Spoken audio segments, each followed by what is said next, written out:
It's good to see you. It's been a minute. It has been a minute. How are you and Tim doing? We're doing great. Yeah, Yeah.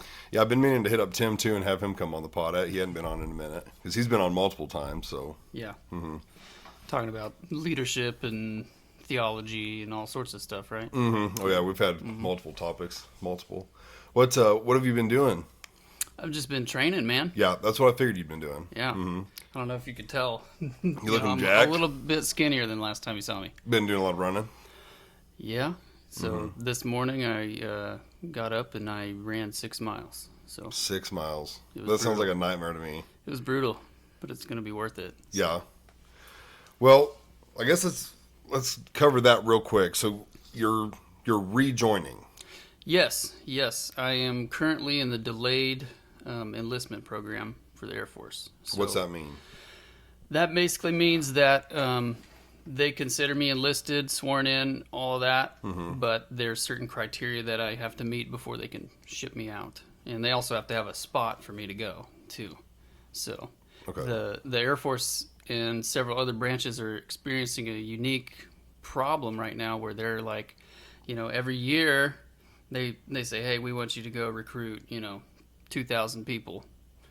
Well, they've already hit those numbers, so they're full up, and they're like, oh man, well, we got all these people backlogged that are wanting to come in, but we don't have a seat for them. We don't have a slot for them in basic training or what have you. So Right. it's more of a budget thing, I think, because the government's fiscal year starts and ends in October.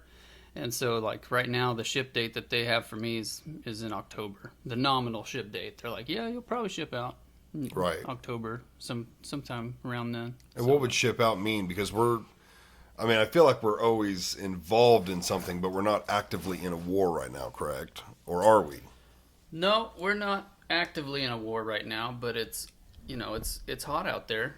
You got the stuff going on in Ukraine, between Ukraine and Russia, and you have the stuff going on between Israel and Iran, and probably other stuff that we don't even know about that's, bubbling up. Right. So there's always going to be something somewhere that they need, especially special warfare people like myself, like what I'm trying to be. They need people to come in and be ready to go. So Do you think it's something we should be involved in all the time, in getting ourselves involved with other people's conflicts? Why do we do that? I mean, I've heard that joke, America World Police, like why are we even over there? And I don't really know how I feel about that. The big picture, is it protecting billionaires' interests? Is it, what have you? I don't really know. I just know that, if we can make a difference, then we should go. Help out your neighbor, help out your fellow nations. But also, if they're like, hey, we don't want you here, then maybe we should back off. Like we don't want your help? Yeah. Does that happen very often? Oh, yeah. Really? I figured most people would just be open arms, like wanting us to come help and us spend our money and resources doing it. Yeah, I mean, Afghanistan was a big one. The Afghanistan people, it was always mixed. It was, some of them wanted us there, some of us didn't. They wanted us to be on the next flight out. So it was just a mixed bag. But You're talking about the actual people and not the government as yeah, much. the people, not the government. Yeah, so who really cares what the government has to say? Talk to the people to get the real pulse on the situation, Right.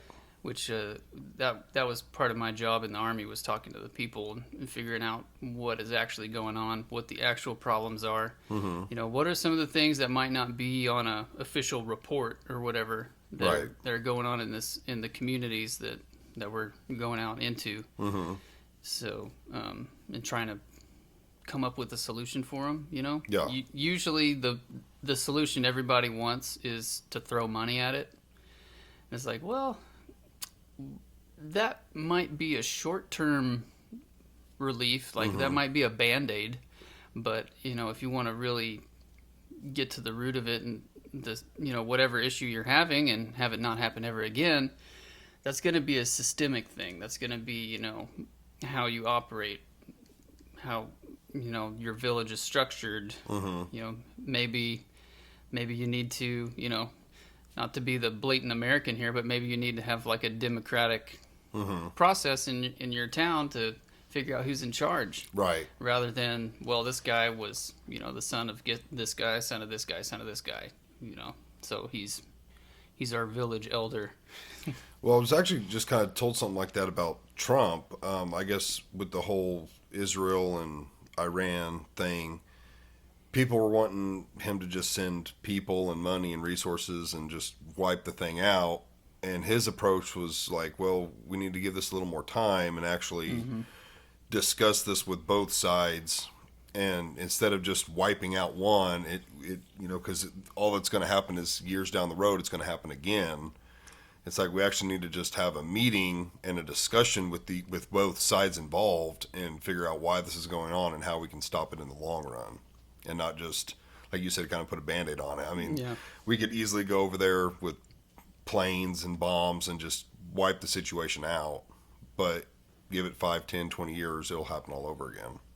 Well, then also, what does that say about us? Going back to the world police thing, it's like, okay, so these two, let's put it in more like a metaphorical sense. It's like you go to your family reunion and, your two cousins are like in a fist fight. So you just walk over and you just pull your 9mm out and you just pop them both in the head. It's like, was that the right thing to do? Just take them out of the equation permanently? Right. No. So, yeah, diplomacy and de-escalation and things like that, they really do need to happen in a situation like that. So, hopefully Trump has really good negotiator people Right. on his staff. Yeah, I mean, I personally don't think that Trump is the best diplomat, negotiator type. So, but yeah, hopefully he has some teammates that can get involved in that situation and de-escalate things. Be less bloodshed. But also not to be super cynical, but like you said, that stuff has been going on for thousands of years over there. Especially with the piece of land that we now call Israel, formerly Palestine, formerly whatever. Like that piece of land, for some reason, is just so hotly contested all the time. Yeah. Everybody wants it. Everybody's shooting at it. Yep. Destroying it, but they want it. Yeah.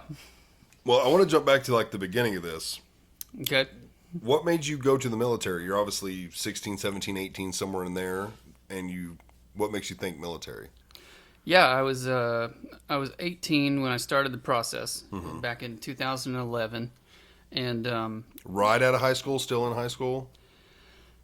I think I had been out of high school for 6-7 months, kind of just floundering, not sure what I wanted to do. Right. And then in 2012, really got the process rolling, and went up to MEPS and signed my contract and all that stuff. And what's MEPS? What's that stand for? It stands for Military Enlistment Processing Station. So it's a very fun, happy place. I just went less than a month ago, back in May. So, but they just check you out. They make sure you're good to go. If you have any medical issues or any legal issues or things like that. So I can give you a rundown of MEPS real quick. Yeah. So this past time that I went up the day before, and they pay for you to stay in a hotel room with another person that's also going to go through MEPS. So this time I got a roommate that was he was going into the Marines. I was like, okay, that's a bad choice, but okay, you do you, man. It's a bad choice. Yep. Why do you say that? Oh, it's just not for me. What was the first branch you went in? Army. So I did 6 years in the Army Reserve, and then 2 years basically on call. It's called IRR, Inactive Readiness Reserve. It's literally you're on call. So if something goes down, they can just call you back up, and you don't have to go through a re-enlistment process or anything. You just put your uniform back on, Right, and just show up. So I did 6 years actively drilling in the Army Reserve, and it's exactly what it sounds like. 1 weekend a month, Yep. 2 weeks during the summer of continual training. Unless you go do some other stuff, which we can talk about that. But Yeah. I usually went that route. I was like, I don't want to show up for 2 weeks to the place that I come every month and just push a broom and then maybe sit through a PowerPoint slide. And, like, I want to go do stuff. So Right. I did a couple of years. We went out and did some things. But yeah, so I did 6 years actively drilling, 2 years in the Readiness Reserve on call. And then I got my honorable discharge, and I was out. I was free. I grew a big beard. I grew my hair out. Right. And then I chopped all my hair off, and I shortened my beard, and got married. Mm-hmm. They're related. What do you mean? What do you mean? Chopping your hair off and getting a short beard No. and getting married, those are related. They're all related. So, but then after I'd finally, got her and she couldn't get away, I grew my hair back out again. And Smart. That's what I did. That's exactly what I Yeah. did. Yep. But yeah, so I spent the past 5 years because my time was up. I got my honorable discharge in the mail in a manila folder in January of 2020. Mm-hmm. So literally right before the world just blew up. Right, And everything. yep. I was like, whoo, I dodged that bullet. Right. And here I am going back in. But, with 2 different hotbeds of activity going on in the world right now. Mm-hmm. But yeah, I joined because there's been somebody in my family in every generation that has served in the military That's in what I was some wondering. capacity. Mm-hmm. Going back to, I traced it recently, and going back to the Revolutionary War, and then even further back, like, I have knights and stuff in my family Really? history. Yeah. Wow. So, yeah, not to get super nerdy, but Sir Guillaume de Massy, he invaded Normandy with, not like World War II, Mm-hmm. like he was with the Normans that invaded the UK with William the Conqueror. Mm-hmm. Like, that was one of my ancestors. Right. So, like, That's pretty cool. soldiering seems to be in my family's genetic makeup. So, but yeah, so I was like, thinking back to, going to see my uncle, who was he was in the generation before me. Mm-hmm. Seeing him stationed down at Fort Bliss in Texas, and seeing him in the uniform, and asking him, oh, what's that medal mean? Things like that. Right. And then hearing stories about my grandpa and my especially my great grandpas who were in World War II. I was gonna say, great. Sounds like World War II. Yeah. Grandpa would have been Nam. Yeah, my grandpa was in Nam. Yeah. And then So- Uncle would have been like, He was Iraq. yeah, he was an MP, so he was never in an active combat zone as far as I know. right. But he did some cool stuff, like he got to guard a space shuttle that they had recovered from the ocean. Like they Space shuttle from From- another country. No, like NASA sent a space mission up, and they did their stuff, and then Yeah. they came back down, and they pulled it on shore, and then he got to like guard it for a while. Interesting. Yeah, he got to, so he was an MP, so he got to guard a lot of stuff, Right. which sounds kind of boring to me, but it was cool stuff. Like Yeah. he got to guard the space shuttle. He got to guard a stealth bomber, and like, so he got to see a bunch of this cool equipment that you only hear about Right. normally. So I was like, oh, that's pretty cool. But yeah, I think it was my great grandpas that were more like, and I think that's everybody that joins. We all, part of us, kind of idolize World War II. Mm-hmm. It was a Like, very we're like, brutal "Oh, man, war. I wish I could do that stuff. Mm-hmm.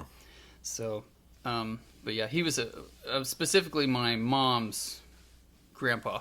Right. He was a crew chief in a flying fortress in World War II, and he flew his full.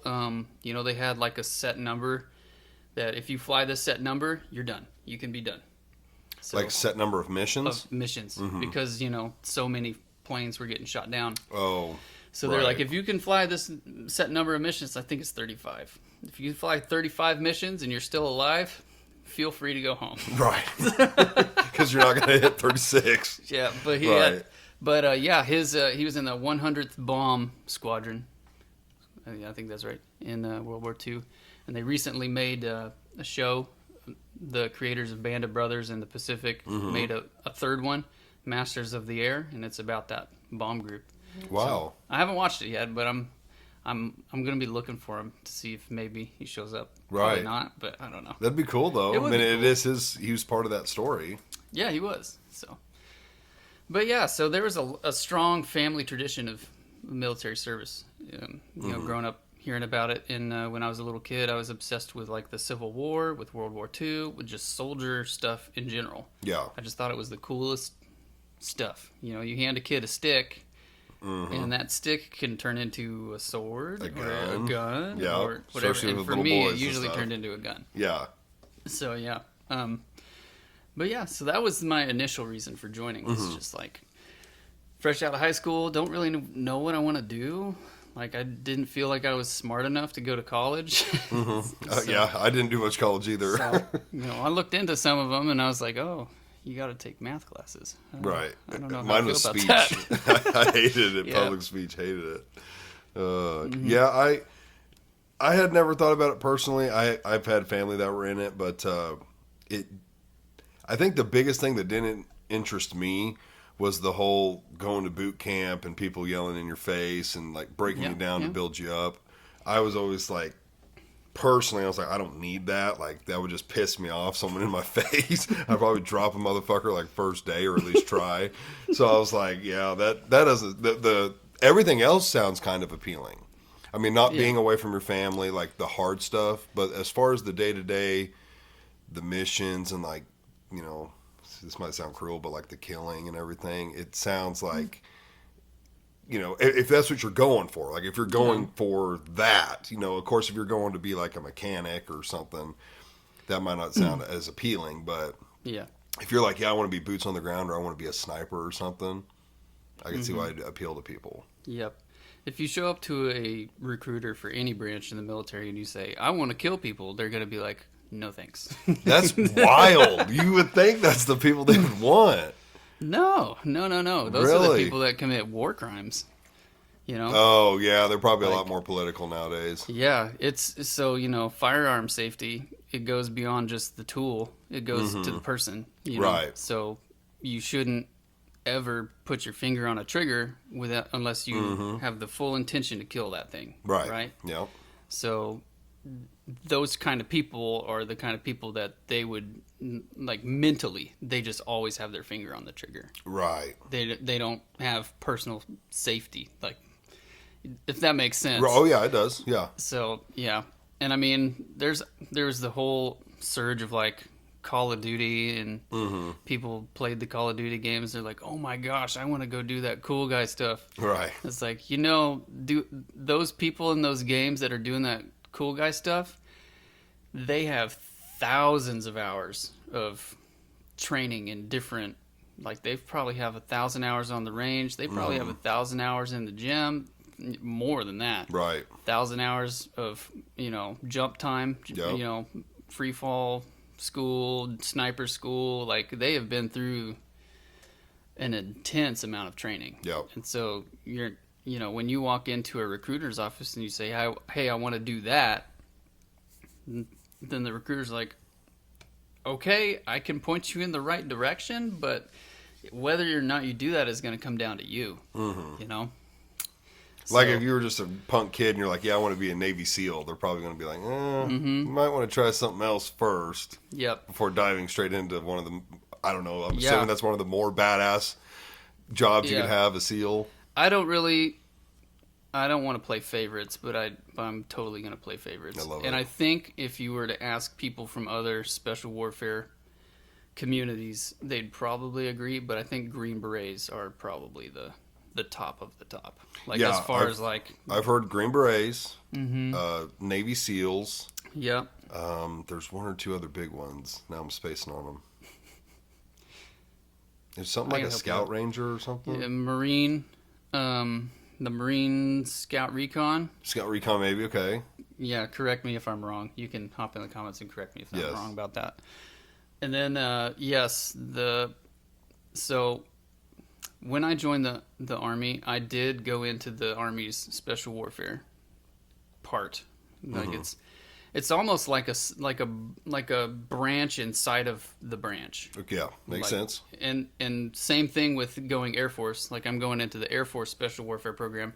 It's almost like a sub branch. Like they're over here. They do their thing over here. Yeah. While the rest of the big branch does its Yeah.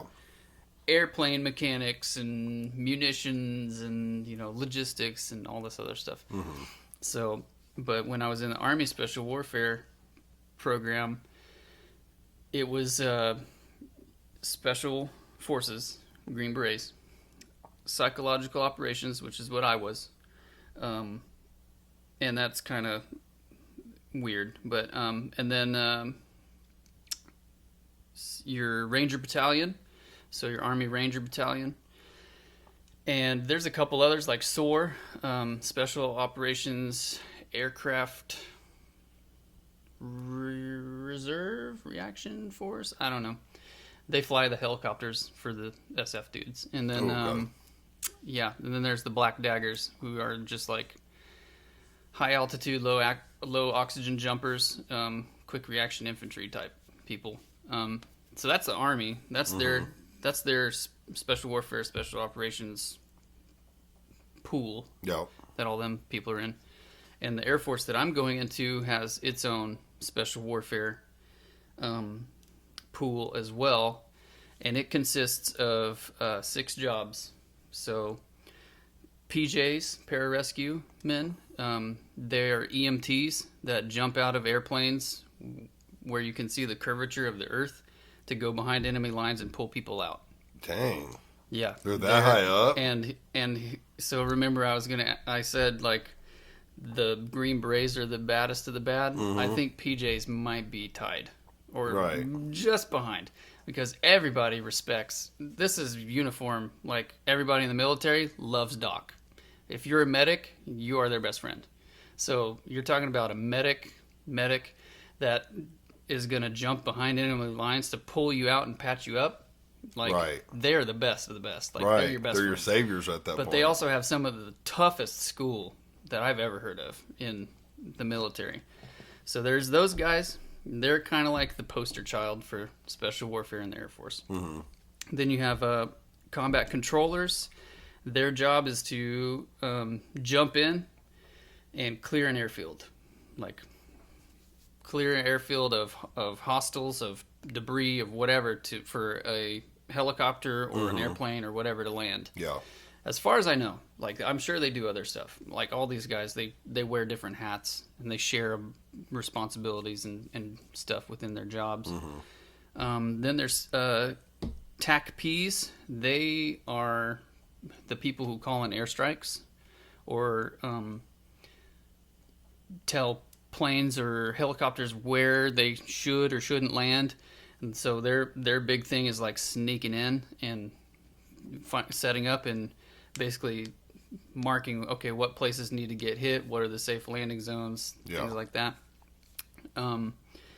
Which my coach right now that's working with me on my physical fitness, he was a TACP. So, and he's a badass. Oh, so you've got a coach even? Yeah, I've got a coach right now.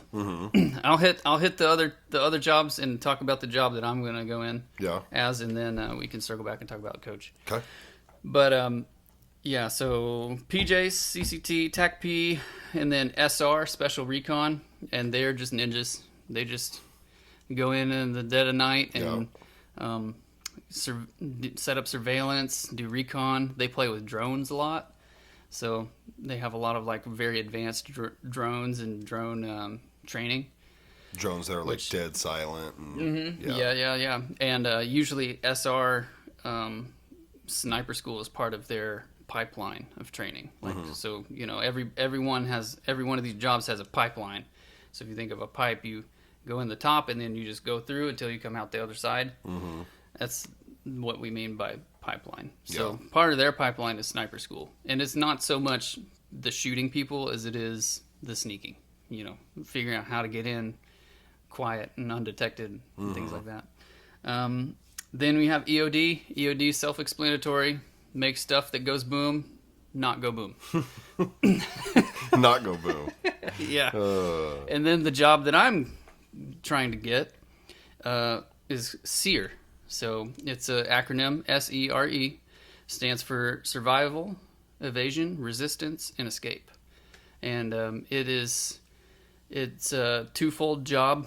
So the first part of that job is being an instructor.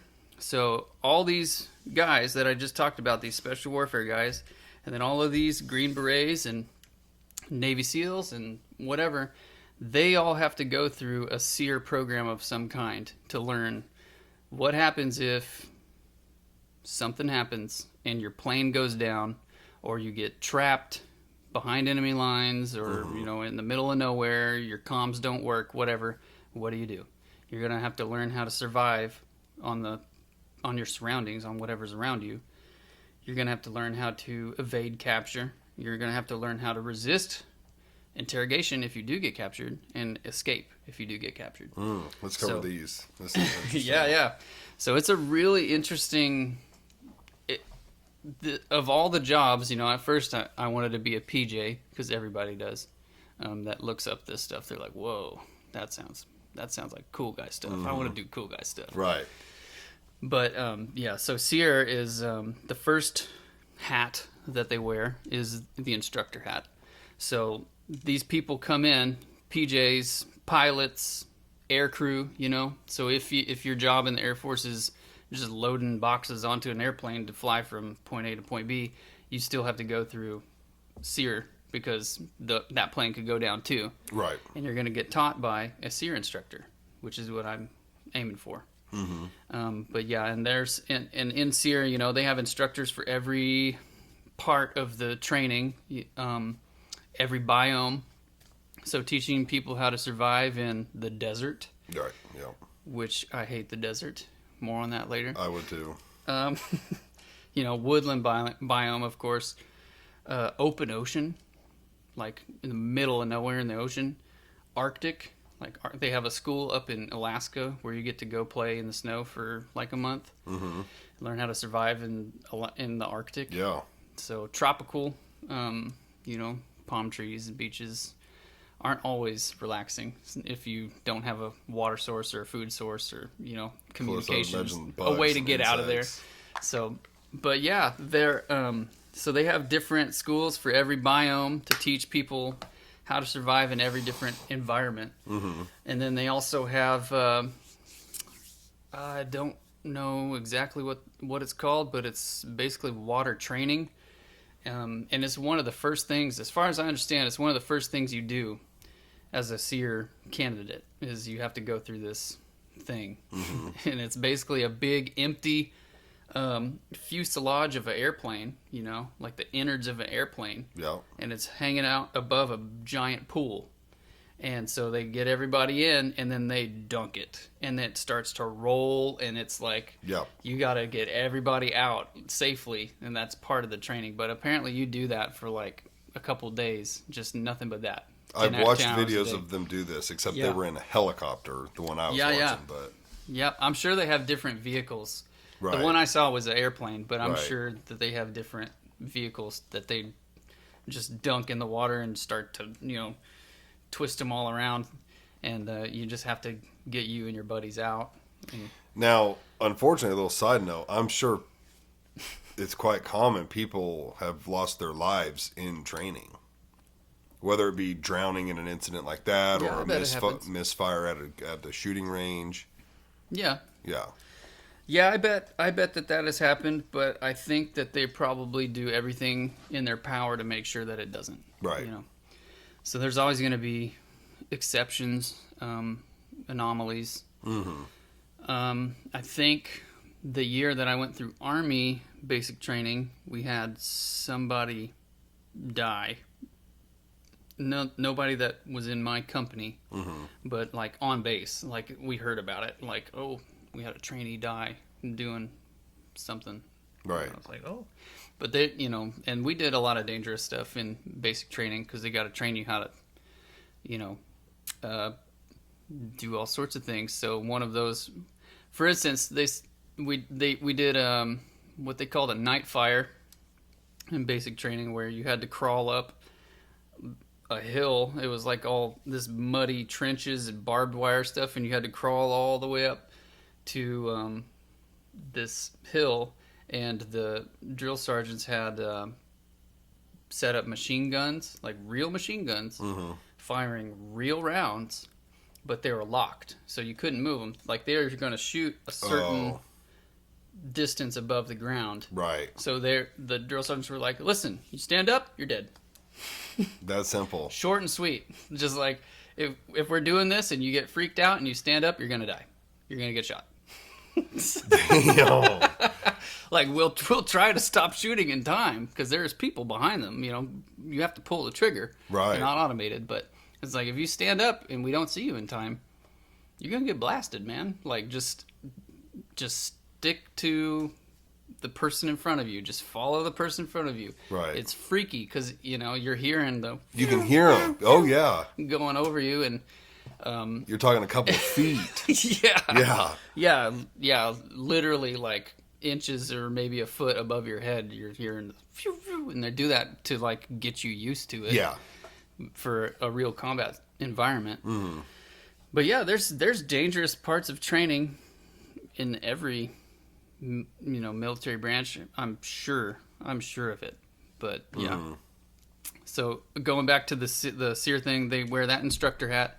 And then the second hat they wear is in their combat rescue missions. So, like I said, the PJs are the ones that jump out of the airplane or they fly in on a helicopter or whatever behind enemy lines, pull people out. They're also very involved in like civilian stuff. So when hurricanes happen, earthquakes happen, PJs usually respond because there's situations where there's areas that are hard to get into that they can get into. Right. But behind every PJ team is the SEER guy. Like, SEER is involved in, 4 out of 5 steps in a rescue operation. From the planning, the briefing.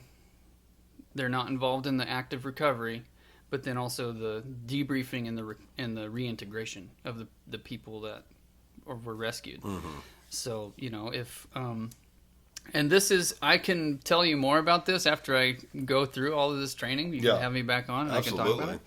But from my understanding, and I can correct myself when I come back if I get anything. Like, I got this wrong or I got this right.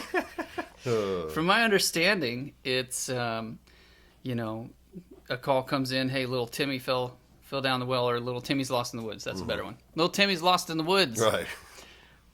It's my brother. He's lost in the woods. Yep, Tim's gone. Tim's gone. So we got to get a PJ team out there to get him. Mm-hmm. So, but Timmy's in the Air Force. So I can pull up Timmy's file and say, okay, he has this level of training in SEER. So if he's doing what we instructed him to, he's going to be looking for these landmarks. He's going to be looking for, these features like water, like whatever. And so they'll pull up a map and they'll say, okay, so his last location was here.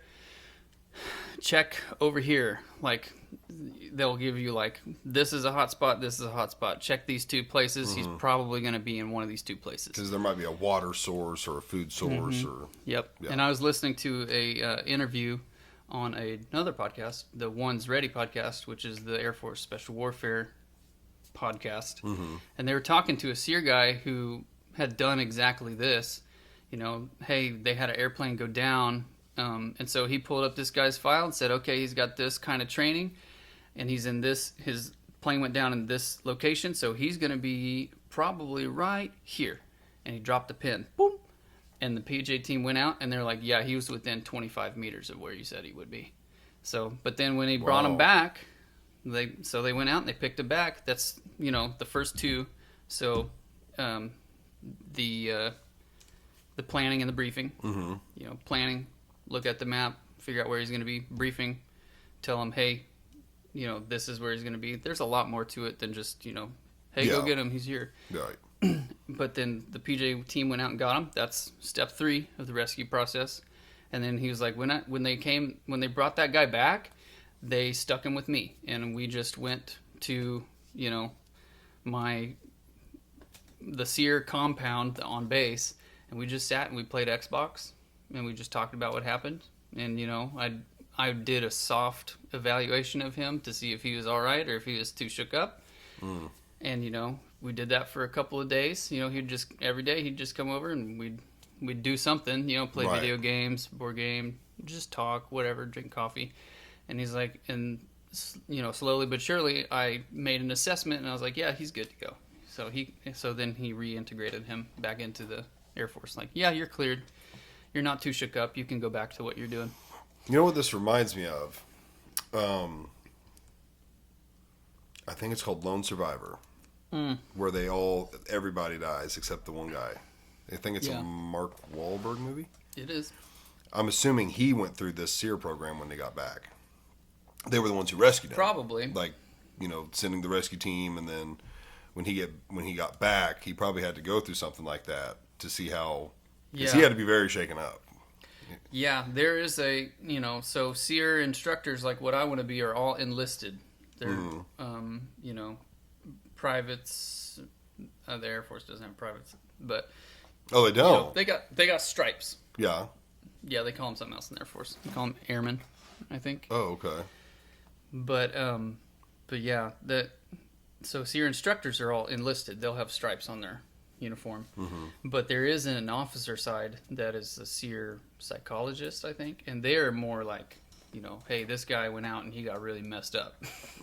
Like, Right. like his plane went down and he had buddies die and he's kind of jacked up. Like, they'll put him with a SEER specific psychologist that'll help rehabilitate him. Right. So Marcus Luttrell from Lone Survivor, he probably did something more like that. And I don't know what the Navy has as far as SEER goes. I know they have a SEER school, but because that's the other thing is the Air Force SEER is the oldest of the. So like the Army has a SEER school, the Navy has a SEER school, but But Air Force SEER goes back to World War II because the Royal Air Force or whatever, British Royal Air Force, they kind of had a pseudo SEER thing going, and so the Army Air Corps saw what they were doing, and they're like, hey, we should do some of that, and so they got in with them and learned what they were doing, and then adopted it and started teaching it on the U.S. side. So, but the Air Force SEER, to my understanding, and I could be wrong, teaches the other branches SEER schools. So, you know, the Army, they'll go through the Army SEER thing. But the Army SEER instructors are probably going to be taught by the Air Force SEER. And I noticed you didn't mention Marines. I'm assuming their Sears is just like a 64 pack of crayons and eat this and you'll be fine. No, you got to ration those crayons. You got to make Got to them last. ration them. Yeah. No, yeah. Every branch, even the Yeah. Marines, they have a SEER. Do they? have a SEER Yeah. course. So. Air Force, everybody I think always relates the big aircraft carriers to Navy. But those are actually Air Force, right? The C-130s and Well, the like C-17s? where the planes are taken off of, you know, on the boats. Oh, those are Navy. Yeah. That is Navy. Yeah. Okay, I'm always getting confused then. They're boats, my guy. So it's your planes on their boats. It's their planes on their boats. I mean, yeah. So Navy has aircraft as well? Yeah. The Blue Okay, Navy- that's where I'm always confused because it's like Air Force you know relate with airplanes. Yeah. But then you see like those jets and shit taken off of the boats, and it's like, are they working together? Like, is the Navy? Usually, yeah, sometimes. So Okay. yeah, so I think I understand better what you're saying. So yes, every branch except even the Coast Guard does. Every branch has their own aircraft. You know, the Army has their Chinooks and their Blackhawks and things like that. The Navy has fighter jets like Top Gun. They're Navy pilots in Top Gun. They're not Air Force. Interesting. I just think Air Force. Like if you're flying a plane, you're Air Force. Now helicopter, I guess I would think Yeah. That's just a guy flying a A helicopter, like a helicopter, Marine. the Coast or- Guard has their own helicopters and stuff. Right. Yeah. Blue Angels, Navy. Okay, this Yeah. is blowing my mind. I thought maybe the Navy was just, hauling your planes around for you. Yeah, and then I have a cousin actually he's a pilot in the Marine Corps. He flies I think he flies a Chinook. I don't know. I'd have to ask him. But So if you wanted to fly a plane, you want to be a stealth bomber, fighter pilot, whatever, you're not necessarily, or Yeah. probably not, joining the Air Force. nope, the stealth bomber I'm pretty sure is Air Force. That is Air Force. Correct Okay. me if I'm wrong, but I think it is like so. If everybody's got aircraft in all the branches, and the Air Force is the Air Force, then the Air Force has to have the best Right. aircraft. So Right. they have all the cool, fancy stuff like the airplanes that disrupt, radio communications. The airplanes that, like the stealth bomber that sneak in the middle of the night and make towns disappear. Like Right. they got the big fancy toys. Okay. Well, this is more history related. So, who did Hiroshima and Nagasaki? Who carried those? It was the Army Air Corps. So This is getting confusing. Now the Army has its own. no, the Army Air Corps after World War II got rebranded into the Air Force. It became Oh, its own really? separate thing. Oh, okay. So like my great grandpa, who was a crew chief on a flying fortress in World War II, he was in the Army Air Corps. So he, during that time, he was still Army, Right. but in modern days, he would have been Air Force. Oh, okay. So we didn't get Air Force till after World War II. Its own branch. Yep. It wasn't until after World War II that they were like, this should be its own thing. We should make a separate bucket to put all this stuff in. Interesting.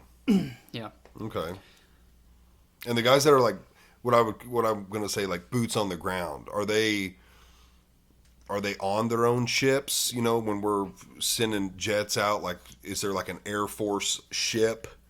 Where they've got their own planes and they're doing their own thing, or are they more based off taking off the ground, or am I thinking Air Force is literally too much in the air?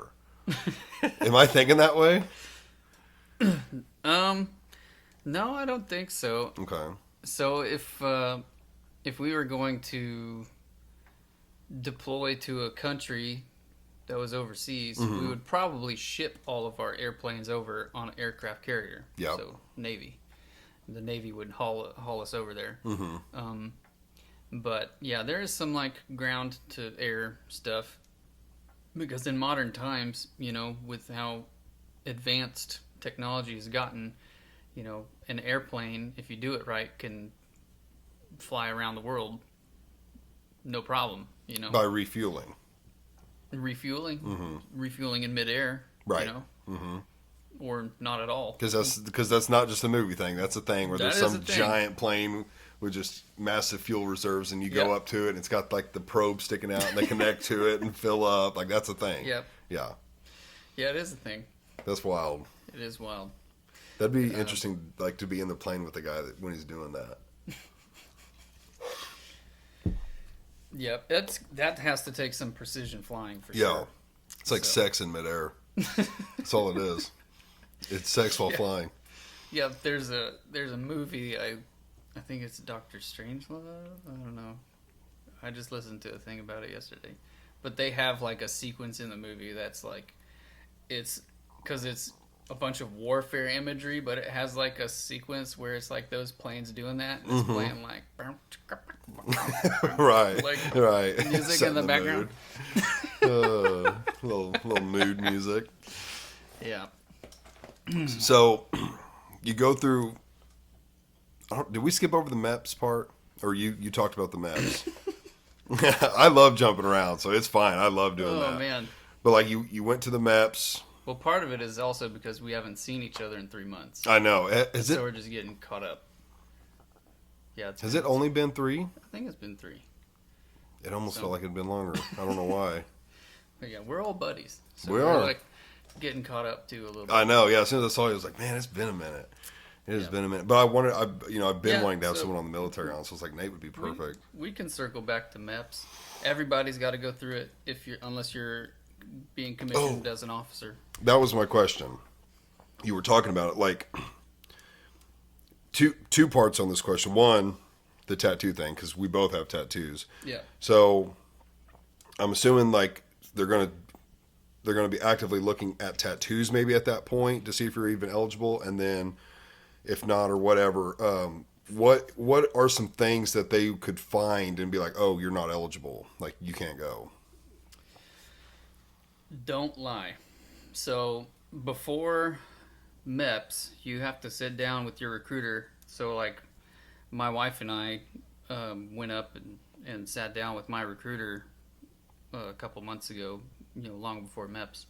And we were up there for like 4 hours, just sitting there filling out stuff. Damn. Sometimes twice. So, it's like, have you ever been convicted of a felony? Have you ever, what this and this and this? And sometimes they'll ask you twice, trying to trick you and get you. So, but that's like all of the pre-MEPS thing. So just don't lie.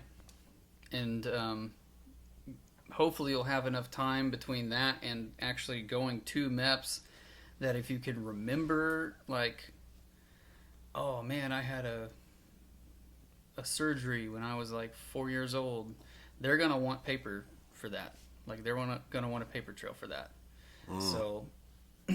So yeah, I'm lucky in that, I have had very few medical things.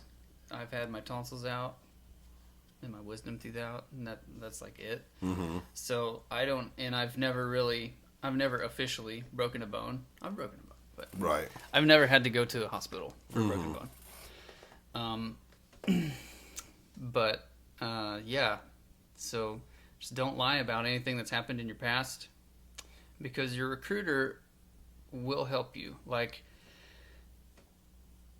some people think of recruiters as like skeezy car salesmen, like they're just trying to get you, in.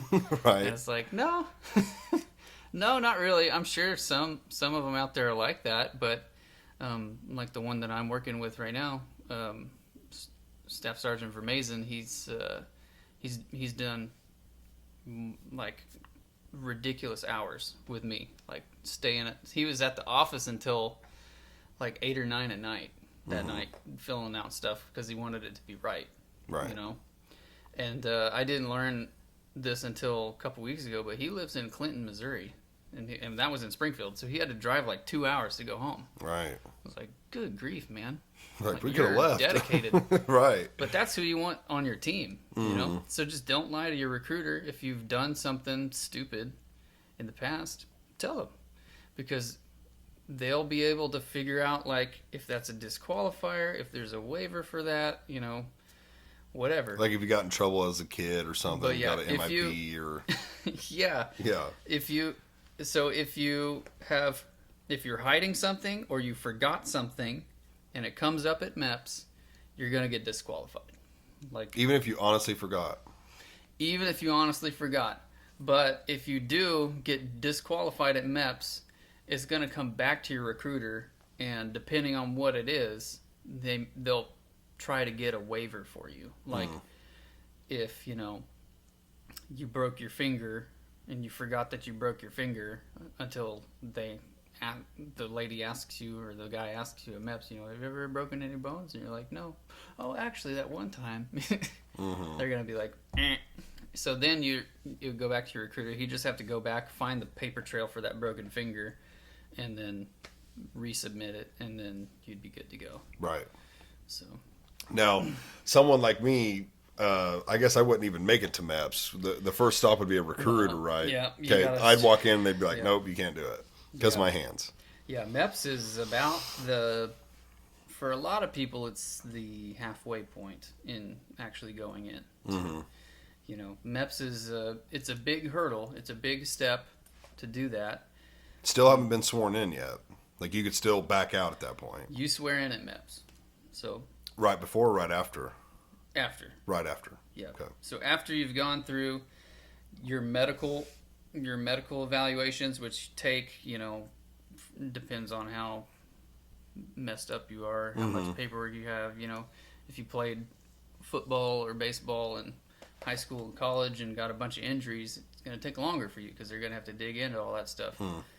But yeah, so when I went up, they put us up in a hotel, and we woke up at 4:20 in the morning and went downstairs, ate some breakfast, got on a bus, went over to MEPS, and then so at like 5:45, 6 a.m. the day officially started. And I didn't get out of the medical thing. I didn't get out of the medical thing until just about lunchtime. So it took 6 hours for me to get through. Right. And I'm pretty clean, Right. medically. So, but yeah, and as far as the medical thing goes, they're going to draw your blood, they're going to check your eyesight, they're going to have you pee in a cup, they're going to have you do a hearing test, which if you've never done one, it's pretty fun. You just got to listen for the beep, and it gets fainter and fainter. And, Yep. And I have mild tinnitus, so my ears are always ringing. So, Oh, damn. so I was sitting there taking it, and I was like, Was that a beep? Was that a beep? We just did one at work a couple months ago. Really? Yeah. Huh. Yep. Okay. Everybody had to do it. Yep. Okay. But yeah. How's the eyesight work? Like, I can't remember what mine is, but, I obviously have glasses. They don't probe your eyes, if that's what you're meaning. Like, it's just what I think you would do at the DMV. Mm-hmm. You gotta cover one eye, read the lines, cover one eye, read the lines, and then look at the thing, and they'll have you read the lines and all that stuff. Mm-hmm. So the vision wasn't that bad. But yeah, and then you also have to do like a mobility test. So they check your height and your weight. Are you too fat to join or not? Right. Are you in the window? What is their window? It depends on how tall you are. Oh, right. It's more BMI related. More BMI related. Right. Yeah. Not weight related. So, but yeah, and then you got to take all your clothes off and walk funny, and go through a series of movements. No shit. Butt Yep. naked. No, I was in my underwear. Oh, okay. I was like, damn. But then they do check you out after that. Like, They want to look at every nick you're- and cranny. yeah, so it's like a one-on-one meeting with the physician, Mm-hmm. unless it's a woman, and then there'll be a chaperone, somebody in there to make sure. A woman. Doctor, yeah. Oh, okay. Not a woman who. Well, probably a woman who's trying to join as well. Depends if it's a woman doctor, woman recruit. Oh, right. You're good. Right. Woman doctor, male recruit. You need a chaperone, and then vice versa. Yeah. Okay. So, but yeah, and they check you out. But then after that, you're done. What are they looking for? Piercings? Yes, that is one thing that they are looking I for. kind of figured it was. They recommend you take all your piercings out, even your secret ones, before you go to MEPS. Because they will find it. Oh, yeah. Clearly. They will find it. Yep. But then, I did that, and then I did a background check. I got to sit down with the FBI agent. It was very fun. And he fingerprinted me, ran my prints through their system, squeaky clean. And then I took a psych evaluation, which was on a computer. And it was a series of this or that questions that just got progressively more and more demented.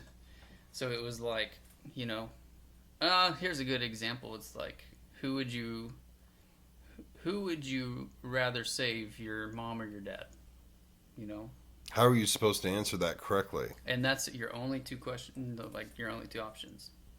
Like there isn't a third. And if you refuse to answer of them, then you're just you're disqualified. But it's progressively asking you questions that are more and more. They make you feel icky, Right. And you're like, I don't know about that. Well, how do you know if you're answering correctly then? Because they feels. Do they have a correct, incorrect, or is it taking the whole thing into? It didn't tell you. It was, I finished the whole thing, and it was like, "Thank you for taking the test." You sick bastard. Okay, Wow. I'm sure they're looking for certain Patterns. or, I don't know if. Yeah, I don't know how any of that works, but I just know that test made me feel really icky. Give As long as you can comfortably say it on YouTube, what's another one? Oh, what was another one? Um, a lot of them had to do with your character. So it was like one of them I remember because it really messed with me was you had two choices, Always two. always 2, Mhm. and your choices were people say that I'm manipulative, or people say that I'm abusive, and so you're like, Damn, What you if- gotta pick? it's like, what if I'm neither of those things? Right. But you have to pick one to progress. So it's like manipulative. Yeah, the answer for me would be easy. And then the It'd be next one would be manipulative. something like people don't trust me because I steal, or people don't trust me because I talk bad about them behind their backs. And you're like, good grief, Wow, man. that's Like, interesting. but it I would was love just to know like the 30, background 40, to I don't remember how many. It was 30 or 40 questions of just that constantly. that. And I was like, oh man. So, but yeah. And then, after that, after you've gone through all those stations, you would swear in. So Mm-hmm. I didn't swear in this time because I swore in last time. So I didn't know that. I was expecting to swear in when I went up there, and they're like, no, you're good. Yeah, I was wondering about You stuff did it. like that because you You're- served before. I was like, huh. So I've technically been under oath this whole time? And they're like, yeah. It's like, Interesting. interesting to know. Do you have to do boot camp again? I do, but that's also, I think, because it's a different branch and they do things differently. If So, you went back to Army, would you still have to do it? I don't know, but I would assume it would be something more like a refresher course. Mhm. So instead of going through their 11 week basic training, basic combat training, it would probably be an accelerated like 3-week thing where it's like, hey, let's get you back in shape. Mm-hmm. Let's get you requalified on your weapon. Like, so go shoot. Here's what's changed since you've been gone. Right. Let's take apart a radio and put it back together so you remember how to do that. Okay, you're good. Mhm. Like, it'd probably be something more like that. Right. So, Are there? I'm assuming there's people that don't make it through boot camp. yeah. Now you've sworn in at that point, so can you quit, or is it more of a you can't do it, so you're getting kicked out? There's a difference between quitting and can't do it. Mhm.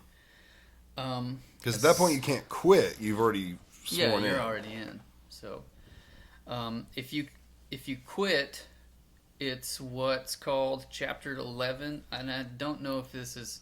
I'm just speaking from my own Army experience, but they call it Chapter 11. It's a failure to adapt. So you're failing to adapt to the military lifestyle. So, basically, if at any point during, it's kind of like a probationary period. Like, from the moment you step off the bus at boot camp to, I think, when you graduate your job training, if at any point you say, I don't want to do this, like, you can't make me do this, then you'll get Chapter 11 and they'll just send you home. And usually what happens is you're gonna be blacklisted from ever joining that branch again. Right. Just that branch. Probably just that branch, Mhm. but I don't know.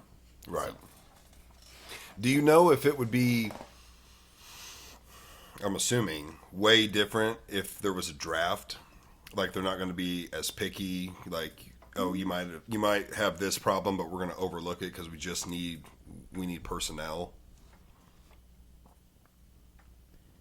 can I time out so I can go tinkle? Go tinkle, babe. I gave you like a pause there, so hopefully you can. Freaking coffee, dude. Woo. Coffee going right through you. Yeah, this is a good conversation. I love it, bro.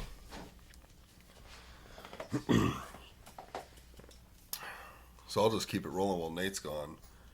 Nate and I met at Steel Tech, where I still work. Where was Nate at? Nate was in loading when I first started, which loading is exactly what it sounds like. Like after all the beams are completely finished, painted, all that stuff, they have to be loaded onto a trailer. And I don't know much about it other than, like, obviously there's weight restrictions, height restrictions. So Nate took care of all that. And then for quite a while, Nate and I worked on the beam welder together. I'm trying to think how long. Quite a while. I mean, he went over there for a little bit before I went back because I was welding and fitting and doing all that kind of stuff. But then at some point, I went back over there. And so we worked quite a bit together over there. But I'd say we worked, well, I guess about 2 years. About 2 years together there. And yeah, I found out he was in the Army. We also have another guy that is part-time there now. Little Joe, he's in the military. Might have him on at some point too, but you're good. Yeah, I was just telling him about work, how we got to know each other. What was the question I just asked you? I already forgot. It was about the draft. Oh yeah, About draft. drafting people. Yeah. I'm assuming they'd be less picky and when there's like a dire need. Yeah, probably the standards go down a little bit, but there's still certain criteria that you'd have to meet. Mm-hmm. Like, do you think my hands would still be a problem? I don't know. I don't know if their tattoo standards would be one of the first things to go or not. Right. I think it would probably be more medical things. They'd see something like that and be like, well, if he's medically good, let him go. Yeah, you got flat feet? Not a problem. Right. So, What about, I always heard the rumor, and I don't know if maybe this was like a World War II thing, or maybe it still happens nowadays, but like, if you're the last male in your family to like carry on your name, they won't let you go. Is that still true? Or is that was a thing in World War II, Okay. to the best of my knowledge. That's what I thought. That's what the whole movie Saving Private Ryan is about. Mm-hmm. Yep. Is that guy, Private Ryan, Mm-hmm. had other brothers that all got killed, so they're sending this group in to pull him out because Yep. he's the last male or last child alive Mm-hmm. of his family. So yeah, it was a thing. I don't know if it still is a thing. Because, I mean, that would be something that applies to me. Mm-hmm. Again, I have no sons, so I was like, I don't know if that was ever a real thing, if that was just World War II. It was a real thing back then, Mm-hmm. but there was a lot of things that we did back then that we don't do anymore. Yeah. You know? So And that something you said earlier made me think about it, but well, now I've got a couple questions on how this branches out. shoot. You have or have not seen Battle Time? I don't know how to word this. Combat? Combat, yeah. I don't know why I couldn't think of that word.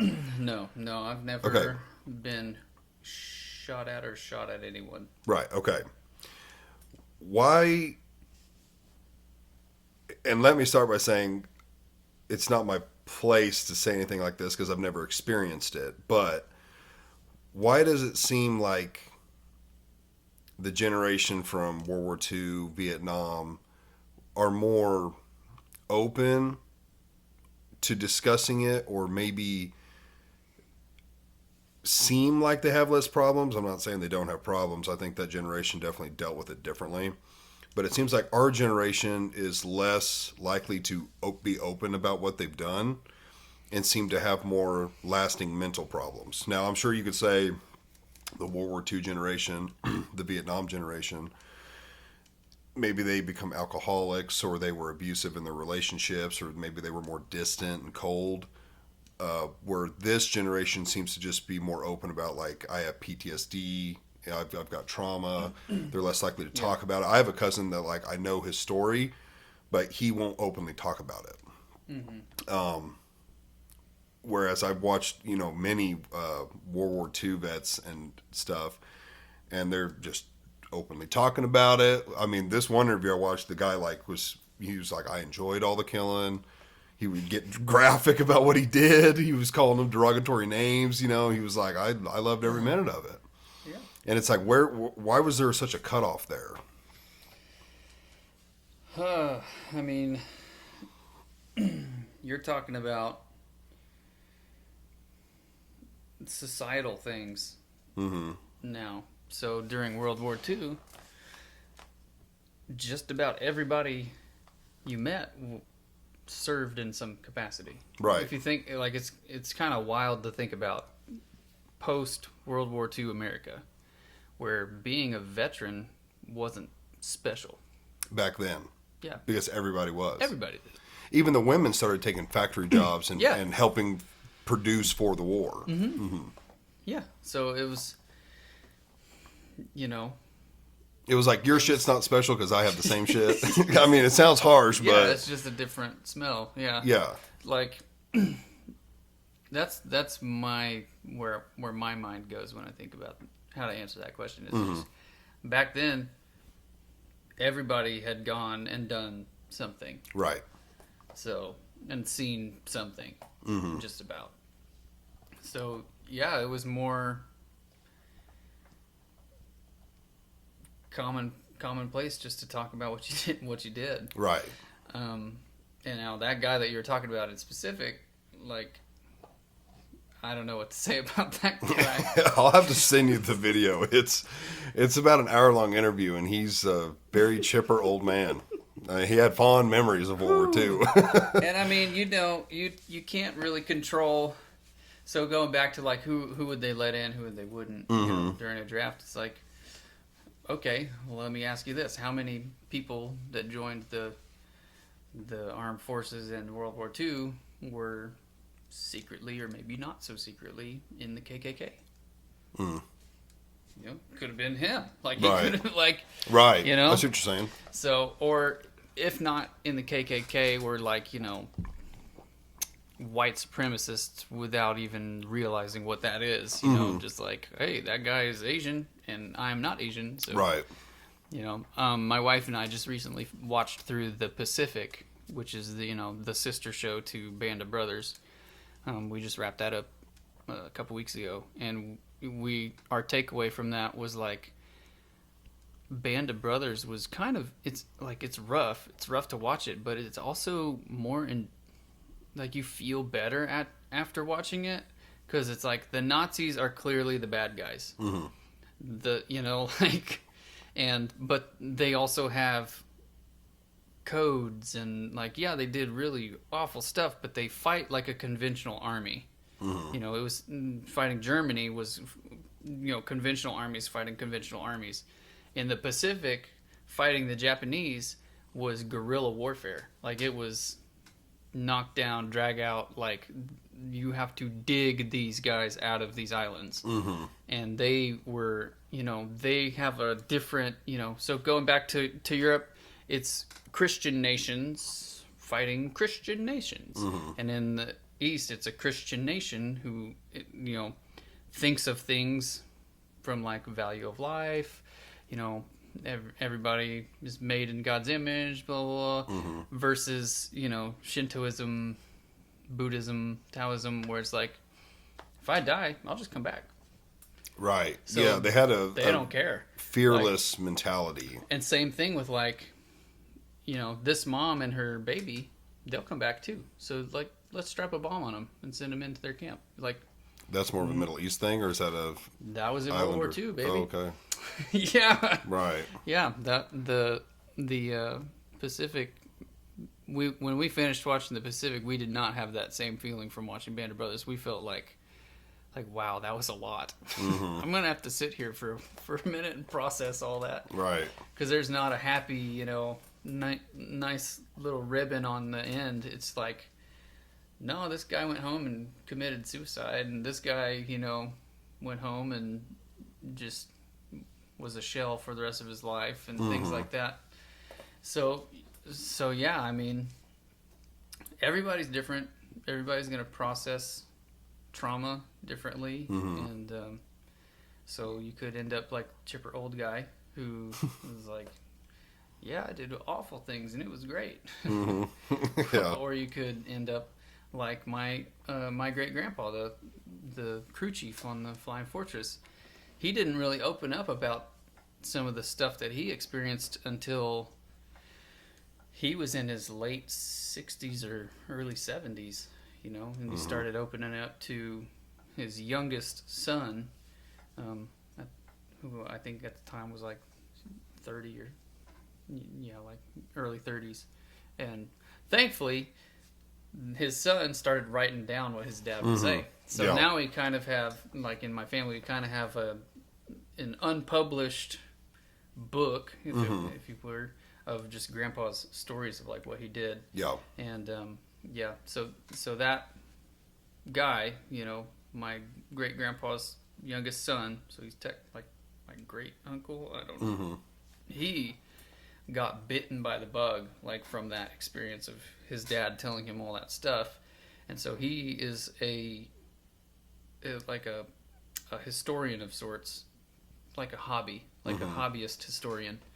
But he actually went to like the premiere of The Masters of the Air and met Tom Hanks and Steven Spielberg and stuff because he was helping to contribute to the information that they were using to make the film. Yeah. Because he's like involved in the 100th bomb group reunions and things like that.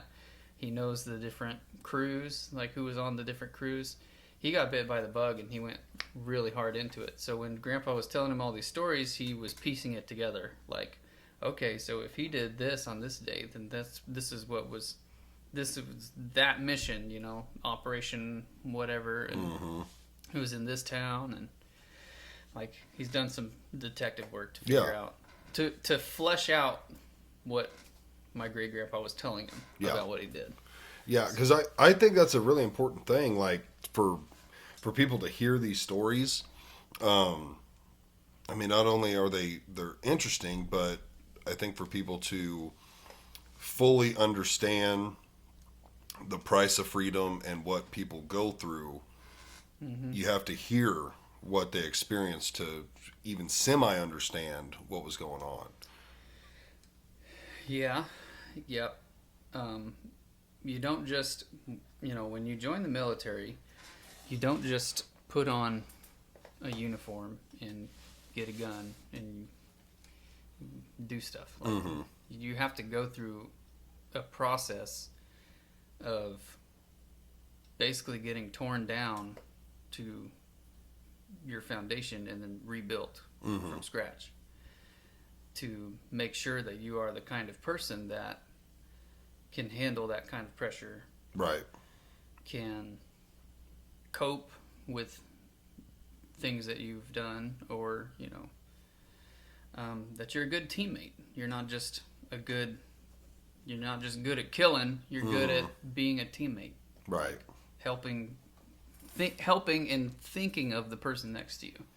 Would you say, especially like watching these older movies or maybe like History Channel type shows and stuff, do you think war is a lot more political now in the sense of rules and regulations and things? Because I mean, back then it seems like it's just way more of a bloodbath. If you did something that was not allowed or looked that highly upon, they just kind of were like, don't do that. And whereas now there'd probably be more repercussions. And yeah, things are different now because of how they were then. So, you know, after the Nuremberg trials and all this stuff that the Nazis did in private came out into the public square, people were like, this needs to never happen again. How do we make sure that this never happens again? And so, you know, they developed the Geneva Convention, the Law of War, Rules of Engagement, and I've always kind of bristled whenever somebody complains about these things, like, dang Geneva Convention, you know, dang Rules of Engagement.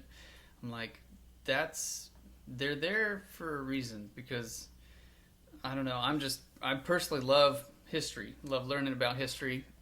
A lot of history is awful and horrible. And so, you know, the rules of engagement are, I got a good story to kind of illustrate that. So, I'm not going to tell you his name, but I know a service member who was in Iraq, and his very first kill was a 7-year-old boy. So it was because this kid had a toy gun, and he was They're going down the highway, and this kid, not thinking anything of it, pointed No. this toy gun at the caravan. Pop. Done.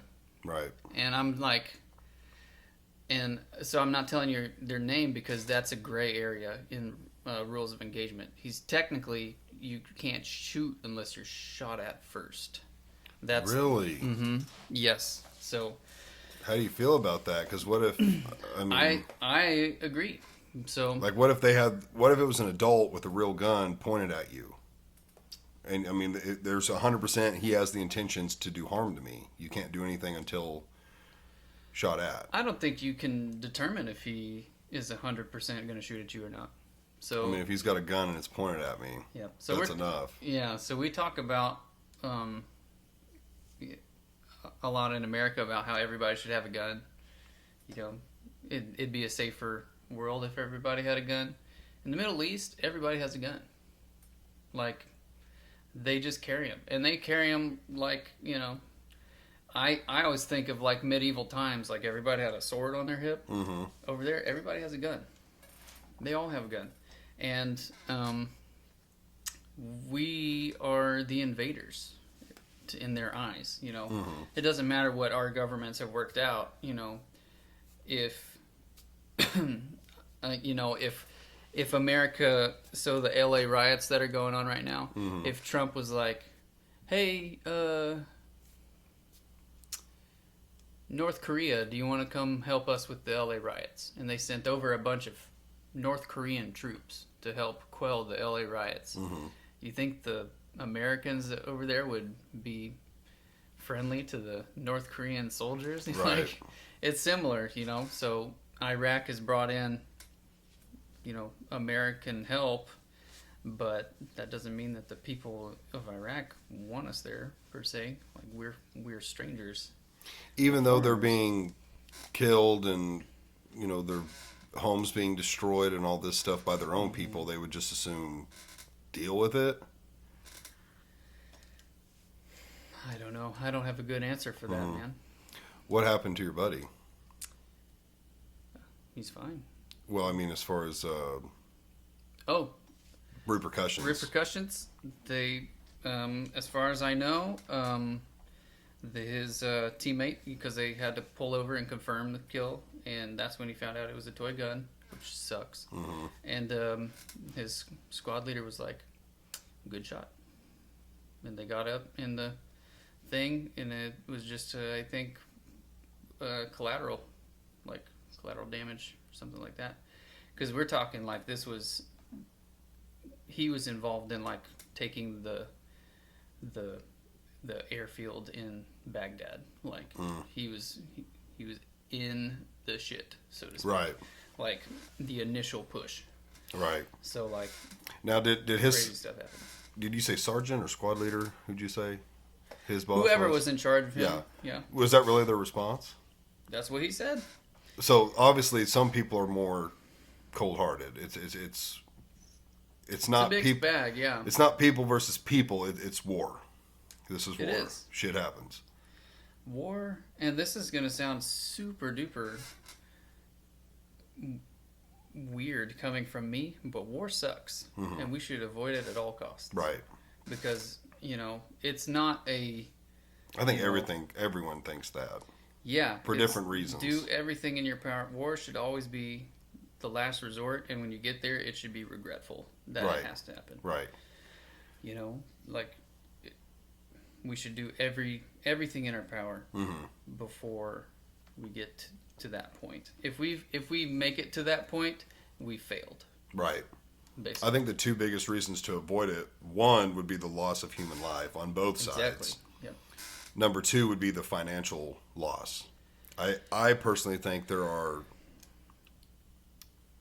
people, companies, whatever you want to say, that benefit highly off of war, and those people are always probably pushing for war because somebody's making the tires, the ammunition, the clothing, the band-aids, the machinery, the motors. I mean, you name it, somebody's making it, and somebody's getting paid for it. Yeah. And so, of course, they want They want your Humvees rolling down the road, burning the rubber off because they want to sell more tires. They want you shooting at people because they want to sell you more ammunition. And yeah, so I mean, I don't know what you think about that, but I think there's a lot of money in war. Forget the riches and the spoils you maybe get from it, but the profit that's made during it and off of it. Yeah. I think there's evil hands in there. Yeah. Maybe. I've been trying to be very careful about how I answer your questions. Oh, this is true. Sorry. But everything you said is very observant. Right. Good answer. But yeah, and at the end of the day, for somebody that's in the military, it doesn't really matter for them. It's just who's their job. Pulling the strings or who's getting paid, the big bucks for this engagement going on or that engagement going on. Mm-hmm. It's like our job is the little picture job, so we need to not worry about the big picture job until later. Right. And I mean that I want to take that back. You should worry about the big picture job always, but control what you can control. Yeah. So even if it's a bad situation, even if you're in an environment that is hostile, you should still be trying to help your fellow man and uplift humanity to the best of your ability. Mm-hmm. Sometimes that involves killing. Right. Sometimes it doesn't. Most of the time it doesn't, hopefully. But yeah, so if if Uncle Sam is making big bucks off of us being in a country, good for Uncle Sam. But while we're here, what can we do to help? Right. I keep having questions pop in my mind. One, Keep going. One was these guys that enlist in these branches within a branch. Like use Green Beret, Navy SEAL, stuff like that. Special warfare positions, yeah. Yes. Like maybe the guys who, when we went and got, who was the last famous guy we got? Bin Laden or Hussein? Bin or Laden was a big one, yeah. I'm assuming these are like, I'm going to say more hardcore soldiers, maybe is the way I'd put it. Like they've undergone way more intensive training. Do you think these guys get more enjoyment and they look at it more as like a hunt and not so much, well, I guess maybe a job still, but do you just think they get more enjoyment out of what they're doing? Yeah, it takes a certain kind of person for sure.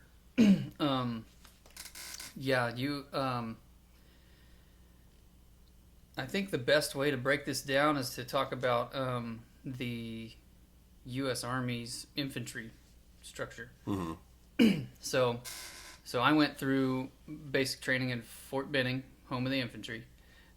We were rubbing shoulders with infantry companies all the time. We were doing infantry stuff all the time.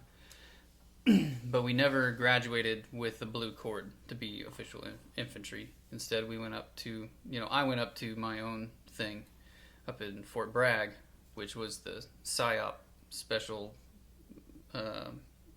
selection assessment thing that we did up there. Mm-hmm. But your infantry is going to have your baseline level of training. And infantry is exactly what you think it is. You move in larger groups. Your primary job is to shoot at stuff, things like that. Mm-hmm. And you have certain minimum requirements. So, your physical requirements, your shooting requirements are all going to be down here. And maybe you could go to like airborne school, learn how to jump out of airplanes, and then you're airborne infantry, and you can go over to, be in the special pool of infantry that jumps out of airplanes or whatever. Or maybe you want to be light infantry and ride around in Bradleys and stuff like that. So that's your base level of infantry. And then if your physicality is a little bit more, if you want more, then you would step up to be in like your Ranger battalion. And I'm not sure what the equivalent of this would be in the Marines. I don't know.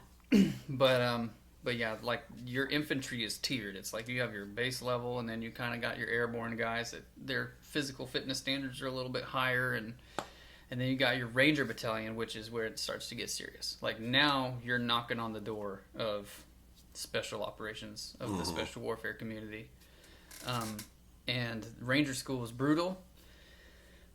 It has a very high fail rate, so a lot of people go up to Ranger school thinking they're gonna get a cool Ranger tab on their uniform and all that stuff, Right. and they go home crying because it's rough. Right.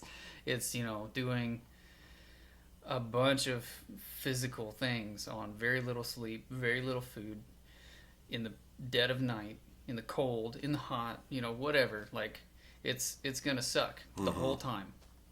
But it's and the physicality is gonna be so far up there. Like I've been watching a lot of videos trying to get myself ready to go into the Air Force Special Warfare Program from a guy called Gritty Soldier on YouTube. He's a Army Ranger, and he was talking about the Ranger fitness test is like a 5 mile run at one point. So Right. you got to do your pull-ups, your push-ups, your sit-ups, and then you got to run 5 miles. And then I think after that you have to ruck, which is where you put a bunch of weight in a backpack and you walk. And, you have a time limit for that too. So Right. The run has a time it's like limit. a 12-mile ruck. Like you got to put 60 pounds in your pack, and you got to go 12 miles in this amount of time. And if you can't, you're out. You're done. Right. And that's just mid-tier. So SF, Special Forces, Green Berets, they turn up the heat on that even more. Most of the people that go to the Green Berets are Rangers. Like, Right. They passed Ranger school and they want to go up they're again. climbing the stairs. And the Special Forces guys, they do what's called an assessment. So selection and assessment, which is just a period of time where they are actively trying to get you to leave. They want you to quit. Go away. We don't want you here. Right. We only want the cream of the crop. Right. So if you suck, go away. More of that break you down to build you up thing. So yeah, it's just a meat grinder for I think 3 to 4 weeks of just nonstop, like picking up a big log. And I'm sure you've seen videos of that. People with the log and they go over their head down on the other side Yeah. and back over. And what they don't show you in those videos is that that's like the 4th hour of them doing that. Right. Like they've been doing this for hours and hours, and they're gonna keep doing it for hours and hours. Yeah. They'll get a break and they can go run 6-7 miles and then come back to the log and do it for some more. Like they're trying to wear you down to the point where you give up and leave. And so the job that I'm going for, it has a similar thing. They have a selection and assessment period. For me, I think it's 3 weeks, where they're just basically trying to get you to leave, to give up, and go home. Is it more physical than it is mental? Because I mean, what if you're somebody who, like, you can mentally deal with everything they're asking of you, but you can't just quite physically do it? Are they need that physicality there because you're going to be facing things in the field that are going to require that of you? Maybe. I mean, I think it's, there's a brain-body interplay, which I've been experiencing a lot lately, working on a lot lately with how much I've been running and, training, getting ready to go to this thing. There's a point where, to answer your question, yes, they're looking for the physicality, to make sure that you're able to do this thing. But a lot of times I feel, and I could be wrong, a lot of times what they tell you they want is like 10-20% over what they actually would settle for, So they're like, we want you to, do this obstacle course in 5 minutes flat. They're actually like, if they do it in like 7, that's about par. You Right, know? right. Like, but they got. But if they tell you But 7, they tell you 5 so that they can yell at you and grill you and Yeah. make you do push-ups and all this other stuff, make you feel horrible because you weren't able to do it. right. But they're actually like, they're actually like, no, 7 is actually the time for this Right. thing. Like that's a good time. So Do you know, real quick, do you know David Goggins?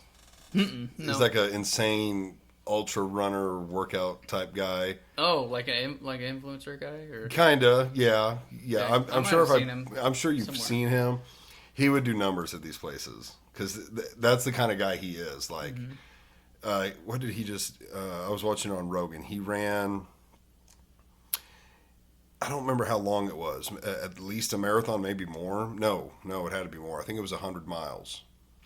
And you did it. it's a ultra. I think that's an ultra. Is that ultra? He ran an ultra, and the event was you did it with a team. I think there was 4 of you. You would each run a mile and like take turns, keep going for 100. He did it by himself because he just didn't have any other teammates. And not only that, his feet were broken, Wow.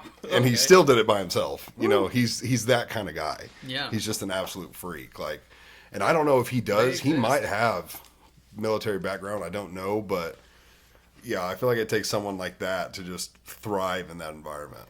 They exist. Yeah, So like what I was saying is doing all this crazy training, and you've done some pretty intense training too. Mine's Just more in the gym the and stuff strength like that. training. Yeah, But there comes a point, and it's especially when you're doing cardio. yeah. I don't do Cardio- cardio. I've gotten to a point where I don't hate it, but I still don't like it. Right. Like, I think don't mind cardio it. is a lot of mental. Like, obviously, It you is. have your physical limitations, but so that's you can keep going. But a lot of times, you decide to quit. yeah. There comes a point when you're doing cardio where, whether you want to or not, you start having a conversation with yourself. Mm-hmm. Where it's like, stop. And I was experiencing this a lot when I first started trying to get back into running every day, and I was running awful times. Tried to run a mile, threw up. Did you run the whole thing? No, I had to stop and walk a bunch. Yeah, I couldn't either. So, and then to fast forward to today, I ran 6 miles this morning, and yeah, it sucked. Like I had to walk it off Right. when I got back. Right. Jump in the shower, even though it looked like I had jumped in the shower with my clothes on. Mm-hmm. But You running outside? yeah, Yeah. oh yeah, I hate treadmills. Yeah. I'd rather run But you inside have to, or yeah, outside. you have to confront yourself. Mm-hmm. Like it's almost like a split personality thing where like this, and Timothy, my brother, could talk to you more about this, like the shadow self, like Carl Yeah. Jung and all that stuff. But for me, I feel like there's an other version of me that is just a giant pansy. Right. He doesn't want to do any of this stuff. I've heard Rogan And- talk about this a lot. He calls it your inner bitch. Yeah. Yeah. Yeah, he's So- like, you got to tell him to shut up. But yeah, I have a conversation with him just about every day. Yeah. Because you're running I'll be running, and where I run there's a bunch of hills, like a bunch, Which is probably better for So- your cardio. and I know when they're coming. Right. So you come around and you're like, oh, here's the hill, hmm and that's when he shows up, and you're like, get away, get out of here, because he's like, man, you could just stop and walk for like 2 seconds. Right. Just stop and walk for 2 seconds. You'll be fine. I was like, yeah, but that's 2 seconds is going to impact my, my run time, my distance, covering this amount of distance in this amount of time. That's going to impact that. Yeah. Because if I do it once, then I'm going to, so running outside, hey, there's a shady spot on this, part of the road. Stop here, walk for 2 seconds in the shady part. Well, what about the next shady part? And Yep. the next shady part? And the next shady part? Until eventually you're just like stopping at every chance you get to walk in the shade, Yeah. and you're just butchering your run time. So, but to apply that to the selection and assessment process for these special warfare, special operations jobs, it's the same thing, dude. That pansy just hangs out the whole time. And it's just like, you could just quit. Right. You don't have to be here. You could just get a different job. You could clean toilets and still be a soldier, like in the Army. Right. You know? Right. You can clean toilets and be a Marine. Like, you don't have to be here. So, but you just have to tell them to shut up. Well, I think this is a good transition to your coaching. Yeah. So, what's all this entail? What are you doing with them? So, so when I joined the Army, I ended up in their Special Warfare branch. I went to Fort Bragg and then did the John F. Kennedy Special Warfare Center in school and worked for a time under SOCOM in the Army. And all that means is that our training was more intense. We had a special selection and assessment process, which for me, being in the Army Reserves, was condensed. It was like much shorter than if I had been active duty. But this time around, going into the Air Force, trying to go active duty Air Force in their Special Warfare sub branch or whatever, because it's its own thing. Like, Right. it's almost not even Air Force anymore. They don't want to take just anybody off the street and say, yeah, go for it. They want to make sure that you can hang before you even sign a contract. So, like, I'm technically, even though I'm in the delayed enlistment program right now, I haven't signed anything contract-wise. Like, I've signed basically an agreement to train, but I haven't actually signed the contract saying, yes, you're going to be getting paid this much, you're going to ship out this day, you're going to Right. Like, I haven't done any of that yet because I have to prove that I belong here. So what that looks like for the Air Force, and I don't know how it is for other branches. I mean, it wasn't like this when I did it in the Army, so, but it might have changed since then because that was, 100 years ago. But yeah, it's been really interesting because in the Air Force, they want you to take a physical fitness test that's comprised of 4 events for somebody who's going SEER like me or EOD, and is comprised of 6 events if you're going to be a pararescueman, combat controller, TAC-P, or SR. So it's pull-ups, push-ups, sit-ups, and a 1.5 mile run, a timed 1.5 mile run. Okay. That's what I got to focus on as a SEER guy. And then if you're going to go with the other 4, PJ, CCT, TAC-P, or SR, you have to do a bunch of pool stuff. So they put you in the pool, and you got to do some water stuff. Yeah. So, which I think is like you have to do 2 25-meter underwaters. So you literally, they say go, you drop below the surface, and you got to go underwater. You can't break the surface for 25 meters. Right. Which is basically from one end of the pool to the other. Yeah. And then, so when you touch the wall, you can come up. Before that, they better not see a ripple. So you got to do that twice. And then you have to swim 500 meters, which is about half a mile. Timed. Damn. Yep. And that's after doing the pull-ups, the push-ups, the sit-ups, the run, Right. the underwaters. Then they're like, okay, swim half a mile. Damn. So, and I'm going to have to do water stuff in my job too, but it's going to be more survival focused. So Right. it's not going to be like How- sneaky guy stuff. How many pull-ups, sit-ups, and push-ups are they? So asking? the minimums, I can pull them up on my phone, but I think I have them memorized. The minimums for me personally is 8 pull-ups in 2 minutes. Oh, which- wow. 2 minutes is a long It's a time. long time. Yeah. Okay. So, but you start feeling it after. For me, I start feeling it after 5. Like I get 5 pull-ups and I'm like, okay, the rest is, we'll see what happens. But you can drop your arms, Yeah. relax, and go back. So this is what they call a initial fitness test, IFT. It's just to see. It's basically you pay to play. Right. Like if you can do this, then we'll trust you to go try this. Right. But yeah, so it's 8 pull-ups, 40 push-ups In 2 minutes. In 2 minutes. Okay. 48 sit-ups in 2 minutes, and then running a 1.5 mile in 11 minutes. Okay, that's the that's the one that'd get me for damn sure.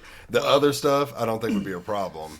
Well, yeah. Well, I know it wouldn't be. The pull-ups, maybe. I don't do pull-ups very often, but I work out back a lot. I'm also 255 pounds, but Yep. the other stuff sounds super easy. It's the running I'd have to train for. Yeah, you think it sounds easy, but they want so what's implied but not said out loud is that they want 8 perfect Right, pull-ups. right. They want 40 perfect push-ups, 48 perfect sit-ups. Right. So I went up last week, a couple weeks ago, and I did my first IFT. I had done what they call a diagnostic fitness test, a DFT. Just me and my recruiter and a couple other people, which is like it's the IFT, but they tack like a minute onto the run. You only have to do 30 instead of 40. You know, like they adjust your quantities to be a little bit less on the calisthenics, a little bit more on the run, just to see if like you're in the window. Right. So I passed that back in May, and I officially got onto a developee status, like you're in development, basically their development program. And then a couple weeks ago, I went up and did the IFT, and became a candidate. So, which a candidate is basically like you're close enough that we can get you there. Right. Yeah. But so like when I did I went up feeling good about it. I was like, I'm gonna smoke this thing. And I went up there and I started doing my pull-ups were the first event, and I was doing my pull-ups, and I had done like 2 or 3, and then I heard the coach say 1. I was like, what? He's like, go lower. Lower? What do you mean? I'm doing pull-ups. Go lower. They wanted you to fully extend. They want so what he wanted was start in a dead hang, fully extend with your chin above the bar, and it's it's overhand, not underhand pull-ups, and then completely go back to a dead hang. Right. So I guess I was going down, to about here. So my muscles were, my shoulder muscles and arm muscles here were still engaged. Right. And he was like, nope, you got to go back to a dead hang every time. I want you to go from a dead hang to above the bar to a dead hang. Right. That's 1. It's like, dang. So I failed that because I had already done 4 or 5 reps. Right. And only got 1. Right. I got 3. I got 3. Right. But yeah, Right. I felt like such a piece of crap. I was like, I did technically more, but I did 3 pull-ups? Are you kidding me? Right. It's all that counted. And then so then the next event was the sit-ups, because you want to kind of give your arms a break. And I did okay on sit-ups, passed the sit-ups.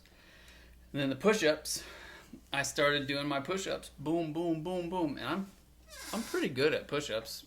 I'm a former soldier. I've done probably 100,000 push-ups in my life. So I was doing my push-ups, boom, boom, boom, pounding them out, and same thing. He just started way after I had started doing push-ups. He was like 1, 2, 3. It's like, what in the world? And he was like, you gotta go lower. You gotta go lower. You gotta go all the way up. You gotta go lower, all the way up. Like he would critique me more than he would count. Right. But he was still counting. Like he had a little clicker thing. Yeah. So he would click occasionally, but he was constantly like, you got to go higher. So with the push-ups, they wanted you, I was used to when you lower yourself to the ground, your bicep, tricep is basically parallel to your body at a 90-degree angle. Yeah. They want you to break a 90. So basically chest to the floor. Yeah, they basically want you to touch your chest to the floor. And then come back up. And when you come back up, to lock your arms out. Right. So it's very hard to go fast when you're... and I think that's part of why they give you so much time, like 2 minutes to do 40 push-ups. Are you kidding me? Right. Because I see what you're saying. Because they're wanting you to do 40 crisp. Right. Because there's like, I'm already thinking, translating this to the gym, which I don't do push-ups in the gym, but like, you want to keep, when you're strength training, you want to keep your muscles under tension. Yeah. So like if you're benching, and it's also great on your joint health, like Yep. you do want to go all the way down. Same for back. You want to let your muscles stretch all the way out and get a good stretch. Yep. But like on bench, you do want to go all the way down to really stretch your pec. And then going all the way up and locking your elbows out, like they want you to do in a push-up, it takes away from your chest, because once you lock out, it's not really on your chest anymore. It's on your arms. You've also locked out your joint. It's harder on your joints. You see a lot of bodybuilders talk about, like Ronnie Coleman's a big one about doing like almost half reps. And he's like, well, I'm not doing half reps. I'm keeping tension on my muscles at all times. Like I don't lock out, because when you lock out, you take the weight off. And it's also harder on your joints. So, yeah, I mean, I would be like, hey, are you wanting like perfection push-ups that are like actually not good for training, or do you want me to like do proper training push-ups, to where I'm getting like full squeezes? I'm not locking out, because if I lock out, like I'm not putting anything on the pec. But that is technically probably a correct push-up. So like I'll go to the floor and lock all the way out if you want me to. Yeah. Do they not tell you that stuff? I mean, they had told me before I went up to take the IFT, like, you have to go low. Like, you got to go very low. Like, they were like, try to aim for, like, just bouncing your chest off the ground. Right. So I was trying to do that, but, old habits, man. So, like, Well, and locking out, I mean, you're going to engage your tricep a lot more. You're going to wear out a lot more going all the way up versus, three-quarter. Yeah, so so when they say we want you to do 8 pull-ups, 40 push-ups, and 48 sit-ups, what they're saying is we want you to do 1 pull-up 8 times. Right. 1 perfect pull-up 8 times. We want you to do 1 perfect push-up 40 times. Minimum. Like, these are the minimums. Right. You can go above. That's fine. They actually want you to be, like, doing 50, 60 push-ups, before you leave for your training. Like, they want you to be doing like 10, 12 pull-ups, but it's 1 pull-up 10 or 12 times. Right. So, but like you were saying, locking out, it takes all that tension off of your muscles that are actively being tested in this test. And I think they're doing that on purpose, because they want you to return to where you have 0 momentum. Right. You're not relying on momentum to carry you into the next rep. It's definitely a different kind of training. And so I'm assuming your trainer has you train for that. Yeah. Right. Yeah. So a lot of his workouts that he gives me are not in quantities. Like, he doesn't say, hey, I want you to do 20 push-ups. He says, hey, I want you to do push-ups, perfect push-ups, for 45 seconds. And then I want you to do this for 45 seconds. And then I want you to do this for 45 seconds. So he has us do what he calls tough 21s, which is 21 exercises. It's 3 rounds of 7 exercises. So the total 21 exercises. But it's usually, one of those 7 exercises, depending on what, upper half, lower half. If it's the upper half, he's going to have you do, 45 seconds of push-ups, 15-second rest. 45 seconds of hammer curls, 15-second rest. 45 seconds of, whatever this is called, the behind the head thing. Yeah, for triceps. Yeah. Tricep extensions. 15-second rest. Yep. But it's going to come back around to, push-ups. So, but he does that, and he usually pairs it with a run. Right, I can imagine. And you would think, like, oh, well, if he's going to have you do a big circuit like that, then your run is going to not be as bad. And it's like, no. So today, it sounds like cardio is the most important thing. Let me pull out my phone. Are you going to a gym? I would like to go to a gym, but I am broke. I don't have gym money. Well, is this trainer provided by the This military? trainer, so I'm not going to say his name because I don't have his permission to, but my coach is a former TAC PO. So he was an officer of a TAC P team, and he did a bunch of cool guy stuff. So the only reason that he's a coach, I think he's maybe a couple years older than me. The only reason he's a coach is because he fell out of a Black Hawk helicopter and broke his back. Mm. And so he recovered, and he went back on team, but then he was their officer, and I guess he was like doing, like they were around the world actively doing stuff. Like, we're in peacetime, but they were out doing stuff. Right. And apparently after he broke his back, he was running a mission and he had a stroke. He During the stroked mission? out. Mm-hmm. In his like young 30s. So they're like, it's probably related to him breaking his back, mixed with the stress of the job. I don't know. Not saying like anything less of him. He's a badass. Mm-hmm. But yeah, they medically discharged him. They're like, okay, you can't fill this role anymore. We won't let you because it's literally tearing your body apart. Right. So now he is a T3I coach, which T3I is a company. It's like a contractor company that's just fitness coaches. Mm-hmm. That are their whole point of them existing is to get people ready to go into special warfare. Mm. So he is former special warfare, and his whole mission is to get his guys that he's been put in charge of into special warfare. Right.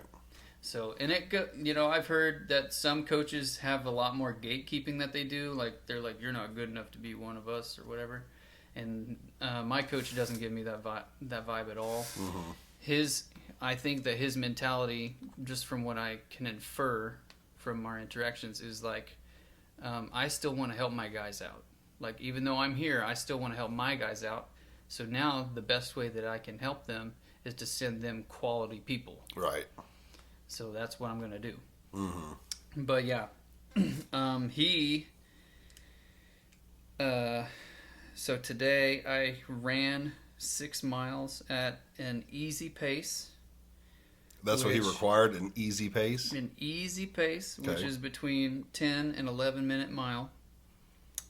Oh, each mile taking that long? Each mile. Mhm. So yeah. So Damn, that'd be a hard pace for me. I went closer to, like I said, I was running hills, so I went closer to 11 than 10. But then after that, he had me do a tough 21 that was jump rope, burpees, left leg reverse lunge knee ups, right leg reverse lunge knee ups, clapping push ups, jumping lunges, and then skater jumps, and then start over again. Do it 2 more times. Mm-hmm. And each one of those is for 45 seconds. Which Right. 45 seconds doesn't sound like a long It adds time up. until you start doing burpees, and then you're like, oh my gosh, how much time is left? Yeah. Oh, 40 seconds. Right. Yeah. Yeah. Pretty It starts adding up quick. Woo, burpees will smoke you. Yeah. I understand it from playing sports and doing the kind of conditioning we did with that. I don't do that kind of training now. I do Yeah. it's not strength training. I'd call it like bodybuilding training. But so I understand the difference for damn sure, because that stuff's pushing your cardio more. It It is. sounds like, which I don't do any of. But do they not emphasize strength Weights. training at all? Yeah, weights. They Yeah. do. Okay. Yeah, so a couple days ago, he had me doing some not barbell, some dumbbell stuff. Mm-hmm. He has some barbell stuff too, Mhm. but yeah, he had me doing some dumbbell stuff, and I was like, I don't have any dumbbells, so I just went out to the garage and I got 2 gallon things, Yep. filled them up with water, and I just weighed them. And I was like, okay, this is about like just shy of 9 pounds a pop, so I'll just put on my app that I did 9-pound weights. Right. And that, so I think that was for hammer curls. And then he had me do a plate lift where you hold a plate and you got to pull it up to your chest and then Mhm. lower it. And I didn't have, I have no weight equipment at all. Right. So, but we recently had a tree go down. So I had like a wedge of this tree, Mm-hmm. and I weighed it, and I was like, "Oh, that's 31 pounds. That'll do." Pick that up a couple times, use that. Right. So I've just been improvising whenever he uses. Like, the ideal would be to go to a gym and use actual weights and equipment to do these exercises, but adapt and overcome, baby. How much time do you have left for your training?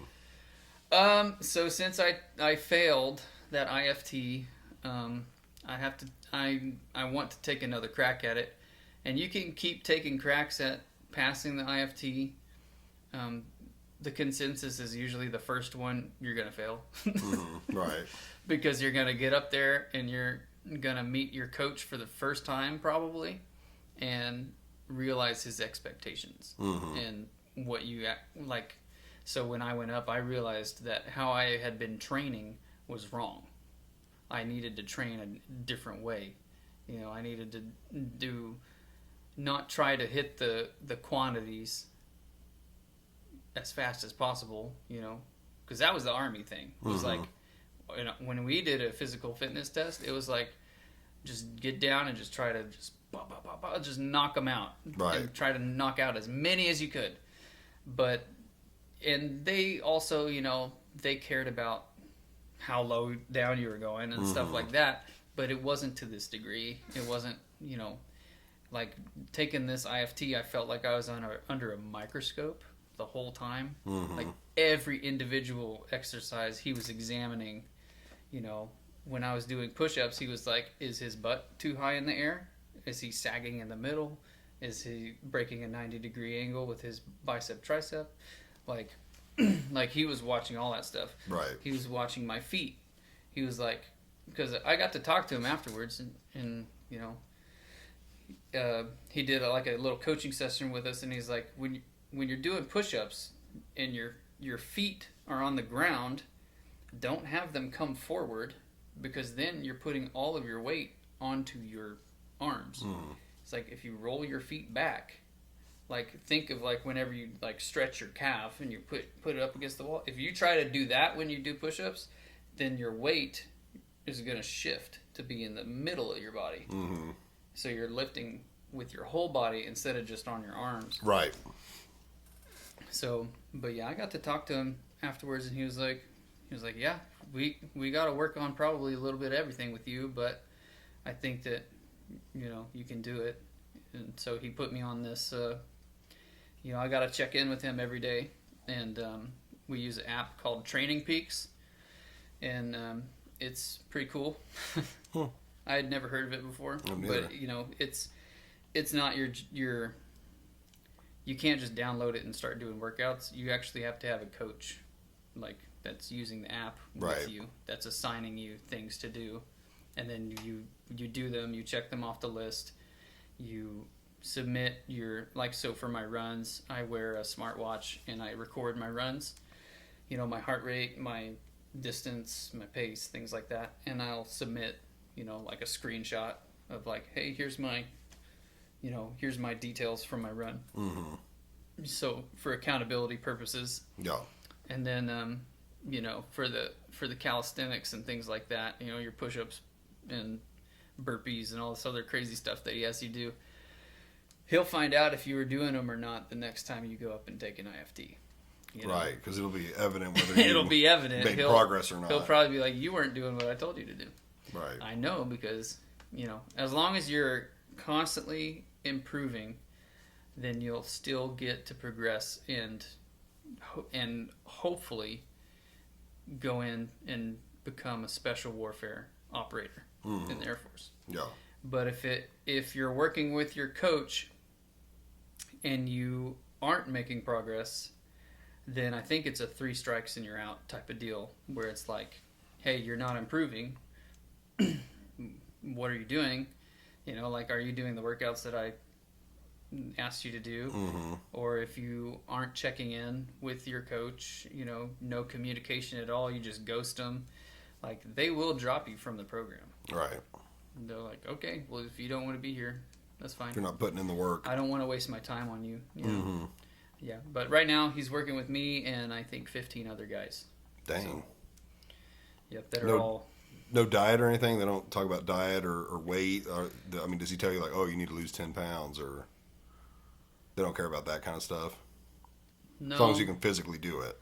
Yeah, as Yeah. long as you can physically do it, and there are weight requirements for just a general, because like I've talked about, they are kind of like like special warfare is a sub branch of the Air Force, but they're still the Air Force. So it's not like you're getting special privileges. You have to meet their standards and then some. Right. So if the Air Force standard, like for me, the Air Force standard is I have to be 180 pounds. How tall are you? 5'8". I'm short. What's 6 foot? Oh, I don't know. I didn't have to worry about what the Right. requirement was. I wonder what Probably it'd be. 200 something. I don't know. Yeah, low twos. Low twos. Yeah, I would imagine. But yeah. But yeah, so for me, I'm just like, as long as I stay under 180, I'm good. So, like I think I weighed myself today. I was 174. So it's not bad. Yeah. You're in the danger area. You're one like One bad meal away. You're one spaghetti dinner away from not being able Right. to go. But Damn. Yeah, it's just weird for me because it's such a different kind of training that I don't do and don't enjoy. I don't enjoy that kind of training. Yeah. Sounds like hell. It is. Yeah. It is hell. And the reason I think that he turns up the heat on you so fast, because I've only been doing this thing for maybe a week and a half. Mm-hmm. He turns up the heat and is like, so before the IFT, I was trying to hit the minimums. Right. Like I was like, I just need to do 8 pull-ups. I just need to do 40 push-ups. I just need to run 1.5 miles in under 11 minutes and I'll be good. Mm-hmm. And so I was running 1.5 miles, or sometimes 2 miles. But like I was staying very low. And then the first thing that he had me do, like the very day one, he was like, go out and run 3 miles. And you hadn't done that yet. Yep. He's like, go run 3 miles, and at 4 different points in your run, I want you to sprint as hard as you can for 20 seconds. And then recover. Right. Don't walk. But recover. Don't walk. Like, sprint as hard as you can and then slow it down back to your pace that you were going. Mm-hmm. Catch your breath, get your heart rate down, and then do it again. Do that 4 times at some point in your run. I don't care if it's at the front, at the end, in the middle, whatever. Just do it 4 times. Right.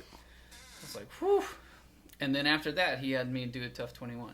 So, which was a bunch of different exercises. Mm-hmm. Which is, the Tough 21s are like CrossFit.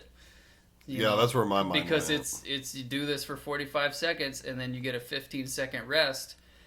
But usually that 15-second rest is enough time for you to get into position for the next exercise. Right. Yeah. It's high intensity the whole time. If you're going from a standing workout to being on your back or doing a push-up type thing or whatever, then you have enough time to get into position. Then it's time to go again. Right. That's about it. Yeah.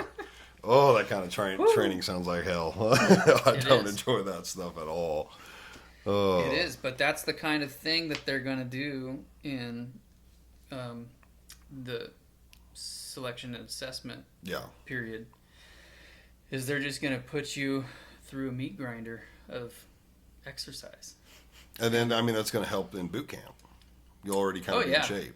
Yeah, from everything I've heard is, the T3I coaches unanimously are trying to train you above the minimums. Right. So that you're not hitting, the 8 pull-ups and all that stuff. You're hitting 12 or more. Yeah. And then also in all the other categories, you're, 20, 30, 40% above the minimums, because they're like, you're actually going to lose it in basic training. Because the exercise in basic training is going to be like the hardest thing that a bunch of these other people have ever done. But since you've been training up here for the past 4 months, then when you go to boot camp, you're going to be like, when are we exercising, bro? Right. Like, yeah, you'll be ahead of them. Right. We're only running 2 miles today. Like, Like I've been running 6 or Okay. more. Yeah, yeah, it'll be easy. I mean, Oh, that's 6? a really good way to look at it. Yeah, 6 so far. So today was the longest that he's had me run so far. But I took a peek at the upcoming weeks, and 6 is nothing. Like, It's gonna have more. oh yeah, like next week I think it's 7, and then the week after that is 8. Like he's just go Up and farther, up. go Right. farther, go farther, go farther, do more, do more, do more, do Which more. is, I mean, that's how you train. You always It want is. to do more weight or faster time, and Yeah. that's how you get better. Yeah. I had a question about boot camp because you've been through boot camp already. I have, Did you yeah. do the tear gas or whatever they call it? I did. It looks brutal. It is brutal. I'm gonna go to the bathroom and then I'll tell you all about it. Okay, I love it. I love it. I've been drinking way too much coffee It's flowing right through you. because I'm tired all the time. All this damn training. Yes, sir. Yeah, I've watched a couple tear gas videos, and almost, I'm going to say 99% of them come out just drooling, coughing, tears rolling out of their eyes. And then every now and then you'll see one guy come out just not that phased. It's like, I don't know if they were holding their breath the whole time, or maybe there's a very small percentage of the population that doesn't affect us as strongly, but yeah, most of everybody is just straight up dying from it, which I've heard from people that have been maced and tased that they would much rather be tased every single time. And it makes sense because the tase, lasts 5 or 10 seconds or whatever it might be, and then it's over. The mace, they spray it or whatever real quick, and then you're talking, I don't know, probably anywhere from 30 to 60 minutes of just hell. Eyes burning, can't breathe, trying to collect yourself, get that stuff off of you. So, yeah, the videos do not look fun whatsoever. Looks like pure hell. But I don't know if they spray them in the face or if it just like fills the room. I guess we'll find out. I just heard Nate. Yeah, I was just telling them about some of the videos I've watched of, everybody coming out of the room and they're all coughing and gagging. Staunton. Which I was talking about it. I've seen lots of videos of that, them coming out. And every now and then you'll see like one guy come out and he's not that phased by it. Yeah. It's like, I don't know if that's he was holding his breath or just No, not it that doesn't matter. phased. Yeah, so I can tell you about my time, and I actually have a unique experience going through the gas chamber, as Okay. they called it. But so at that, that's a very fun day for everybody. You go through in groups, usually of like anywhere from 6 to 12 to 16. They'll subdivide you into groups. Yeah. And basically, it's a very small, a little bit bigger than this room, but it's, small concrete bunker thing. Yep. And with a table in the very middle, and they take a coffee can looking deal, and they drop their CS gas pellet in there, and, I don't really know if they light it on fire or if it's a chemical reaction with the liquid or whatever it is. But I just know that little brick of smoke, making smoke, is an aerosolized version of pepper spray, basically. Yep. CS gas. It sucks. It sucks. So, but they'll bring in 4 groups at a time. At least they did when I went through. And, so every group gets a corner of the room. And when I went through, they had just dropped the pellet thing in the canister, so it was hot. Like, it was spewing that stuff out. Like, it looked like fog, like you couldn't really see. And so, we all had our pouches on our legs, and our gas masks on, which we'd already, like the day before, they taught us all about the gas masks, how to clear them, how to clean them, how to seat them, all that stuff. Yeah. How to drink water through them. Like, they got a little straw, and you can hook up your canteen and all this other stuff. Hmm. But so we were ready to go, and so they took our groups in, and I was in. Let's say that I was in group 3 out of 4. There was a very overeager officer type who it was his first time ever doing anything like this. Mm-hmm. And so he just walked right up to our group and said, all right, break the seal, break your seals. So we broke our seals, and and you're supposed to break your seal. Like, they run you through a series of actions, because the first thing you do is break your seal on your mask. Mm-hmm. And then they want you to reseal it. So you kind of have to, like, blow out, suck in, do a series of things to reseal it to your face if you've broken the seal. Which, fun fact, gas masks are why you're clean shaven in the Right. military. Yeah. So that you can put a gas mask on and it can seat. Mm-hmm. And then they run you through. They ask you some questions, and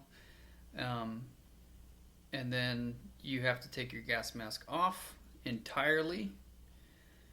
Calmly put your gas mask into its holder, and you have to fold it in the way that they teach you how to, and put it in your carrying thing and close it, and then stand there with no mask in the CS gas, and then they start asking you questions Right. and having you do things.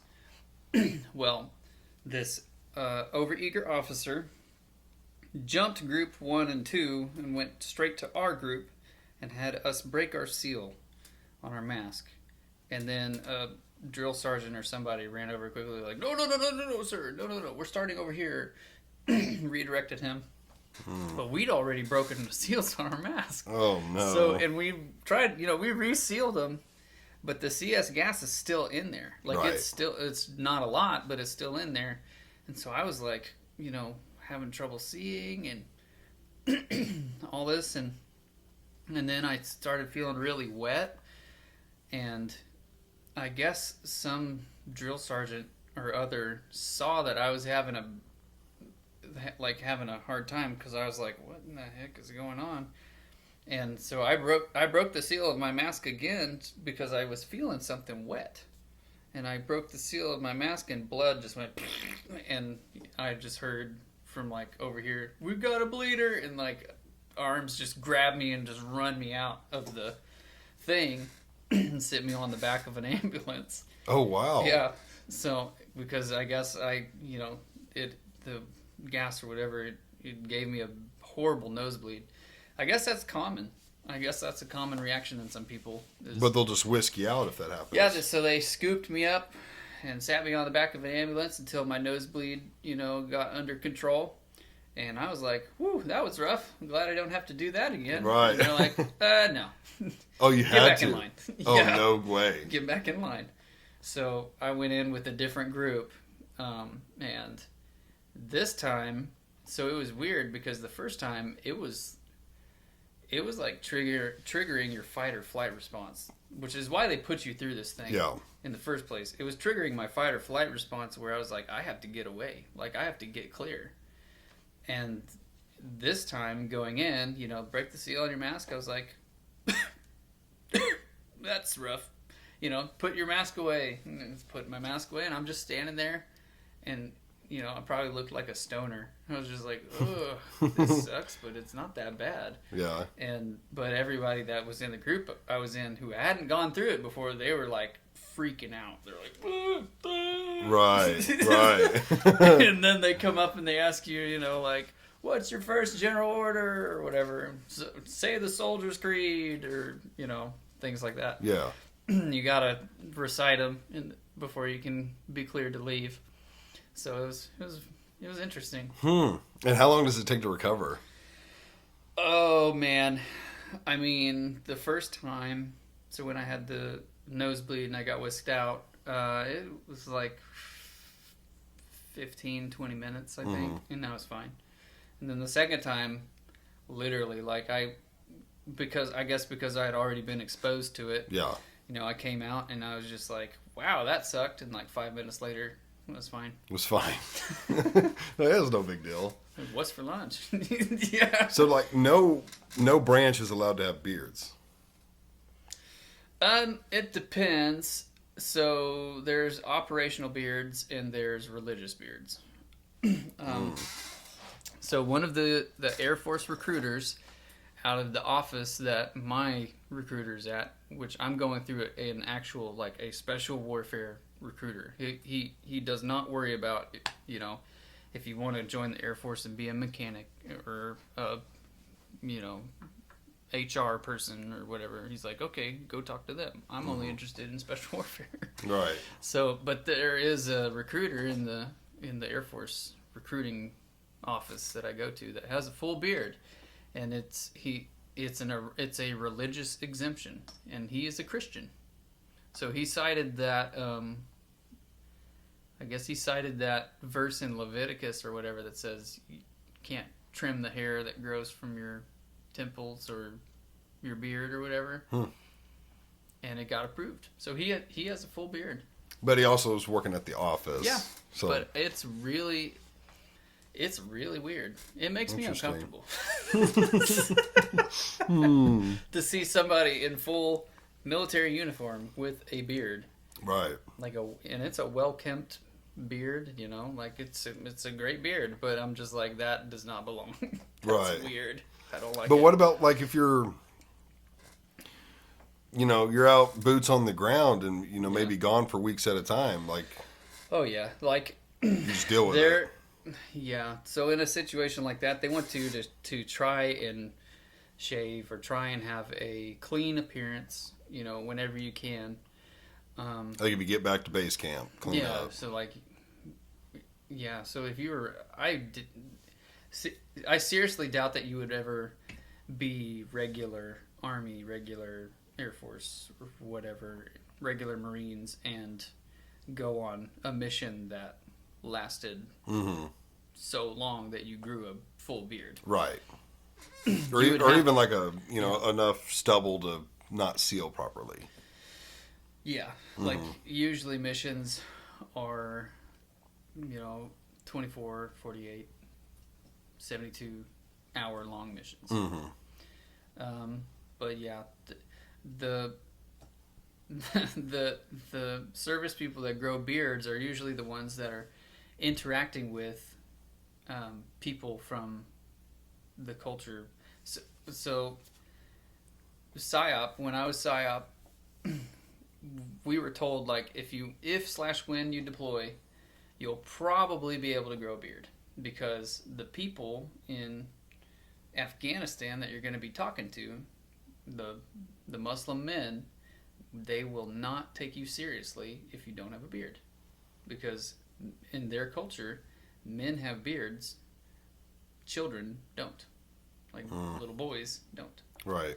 So if you want to have any shred of credibility with these people, you're going to have to grow a beard. Right. That did just make me think of like, oh man, I love the movie. It's got Kyle. Is his name Kyle? Chris Kyle? Yeah, Chris Kyle. American Sniper? American Sniper. A lot of them have beards and stuff. And that does make sense on a trying to relate to the people type of thing. Yeah, I think, and I feel like I've said this a lot, but I could be wrong.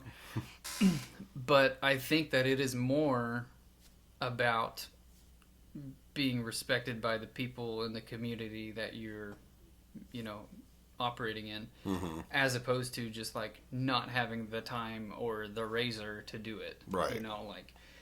I think it's more about a cultural thing. Yeah. So if we get involved in another European conflict, like, will we be able, like, authorized to grow beards? Probably not. If it was a European thing. If it was a European thing, because everybody up there is Western, and most of them have Western. They're not gonna like look at you weird if you're shaved. Right. But if we got in another Middle Eastern conflict. If we get it, yeah. So usually a Middle Eastern thing, they're gonna probably authorize beards for key personnel that are going to be Talking So, to like, people. like SF, Special Forces guys. Mhm. You know, you've probably heard stories about like the bearded ones. Have you heard anything? I haven't Okay. heard this specifically. There's a, there's a, I don't know if this is real or fake, but it tracks. Like, it could be real. Hmm. But like, there's like a Taliban group, and they get into contact with a group of Americans, and they're radioing back like, "Hey, we're getting shot at. You know, come help us." And they're like, "The Americans are here. They're shooting at us." And it's like, "Which Americans?" And it's like, "The bearded ones." And it's just radio silence. Like, you're on your own. Oh, like, those are the real deal. The Just the guys bearded with ones. beards. Nope. Uh, It was nice knowing you. yeah, it is. But so they grow beards, or they're famously like the bearded operatives, you know? Right.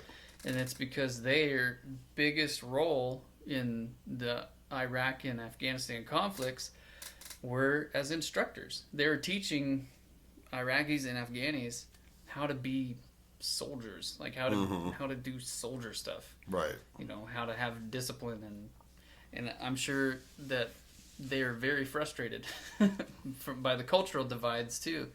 But you know, they were authorized to wear beards. I think in the big part of that was because they were dealing with trying to teach these Iraqi or Afghani men and having authority over them. Like, hey, do what I tell you to. And to have that degree of respect, they had to have beards. Right. I mean, that does check out. That makes total sense. It'd be the same as like if you went to basic training and the drill instructor sounded like Mickey Mouse or something. You'd be like, Right. like this not guy? taking him seriously. This guy? But if you know your drill sergeant or your instructor is like a badass, like one of the baddest of the bad, then you're like, okay, yeah, Right. like, Which is so we've seen movies like what's the big Full Metal Jacket. Okay. Arlie Ermy. I love Arlie Ermy. Is that boot camp realistic nowadays, or is it a lot softer nowadays? I don't want to say it's softer, but it's Maybe that's less a bad abusive. word. Yeah. Okay. Yeah. There you go. Like, they're not. Right. There's parts of Full Metal Jacket where he actually just like gut punches a dude or Yeah. whatever. Like, that would not fly. Right. They'd get in trouble for that. But no, what they will do is they will just, you know, smoke the living crap out of you. Like, when I went through, so I guess it's time for basic training stories. So when I went through, they put out a guideline that they could only make you do 10 exercises in a, they could only make you do 10 exercises in a session. In a session, they had like criteria on how far apart sessions could be. Mm-hmm. That's for smoking the dog shit out of people. They could only make you do 10. And so our drill instructors told us this on day one. Like, talking like the shark attack. You show up and, you know, they're on you, they're screaming, they're hollering, you know, it's the sweatiest day of your life. Right. And so they, you know, got us all up in our bay, and, you know, we're all standing there at attention, and he's like, we've gotten new guidance that we can only give you 10 exercises at once in a session. And he like just, you know, quoted the guidelines to us. And he's like, so I'm going to make you do 10 push-ups. You know, front leaning rest position move, which is the command to get into, you know, push-up position. And he's like, all right, I'm going to tell you when to go down and when to come up. And I'm going to talk to you while we exercise. Right. So he was like, down. Here's what's going to happen while you're here. Blah, blah, blah, blah, blah, blah, blah, blah, blah. And he just talk. Up. 1. And he just did. So we did 10 push-ups in like 20 minutes. Right. Like, he made them stretch. And I was like, oh my gosh. So, like, there's ways that drill sergeants and drill instructors can get around guidelines like that. Like, oh, well, you don't want to break them. You just you want to make them stronger, but you don't want to break them. Right. Break their bodies. Right. You don't want to make them quit. Yeah. Yeah. Yeah, like by the time that you're actually like at a basic training for any of the branches, by that point the government's spent like thousands of dollars on you. Mm-hmm. You know, I mean, at this point where I'm at, just with the Air Force, they've paid for 2 nights in 2 different hotels, you know, plus food, plus, you know, whatever. Like, they're paying this coach to work with me to get me into shape. I don't know how much he makes a day, but probably a good amount, you know. So by the time that you're at basic training, they don't want you to quit. Like, when you Right. get into the special warfare stuff, yeah, they're like, we only want the best of the best. So if you can't hang, there's the door. Right. But when you get to basic training, it's like, no, we have a job waiting for you that we want you to fill. We want you to succeed. We want you to graduate, you know. So They're trying to help you get there. Yeah. Right. So they're trying to challenge you, you know, which for somebody who's never done something like that, or who didn't play sports in high school, or, you know, whatever, wasn't in Boy Scouts or Girl Scouts, like, it'll be challenging. Right. But for the rest of us, we're just like, okay. Well, I feel like one thing that would make me break in there would be like if they're sitting there yelling and screaming at you and stuff and their voice cracks. I feel like it would be so awkward I'd just start laughing. Because, I mean, I've seen videos of them yelling and stuff, and I'm like, man, at some point, like, my voice would start giving out. Yeah. And I don't know, I just feel like it'd make me laugh and I'd get more trouble. Yeah. A lot of our drill sergeants, you know, were pretty hoarse after that first week, you know. I would imagine. Like, but it's scarier when they're quiet than when they're loud. Right. Like, why aren't you saying anything? What'd I do? Yeah, when they get right up in your face, then instead of screaming, they just whisper to you. Right. That would be more creepy. I'd be like, whoa, shit. Oh yeah. Yeah.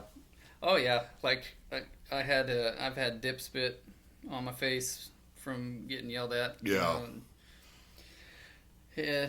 It's just a thing, you know, going back to like the inner pansy that's following you around. It's just like,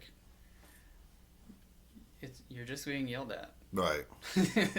You can dip and stuff still, right, in the military? Not in not in training. But Right, not in training, yeah, but... after you've gotten out and you're actually doing your job. Yeah. So wait, how long's boot camp? It depends on the branch. So when I went through Army basic training, it was 10.5 weeks. Oh, damn. Yeah. So like if you smoked or dipped, you'd have to go that long without it. Mm-hmm. Yeah. Which it's a great time to quit. So if you sounds like it. That'd be the time so to quit. If you have a problem and you don't have the willpower to just cold turkey quit, Right. join a military branch. They'll make you quit. But yeah, so when I went through Army, it was 10.5 weeks. When I go through Air Force this time, it's going to be 7.5 weeks.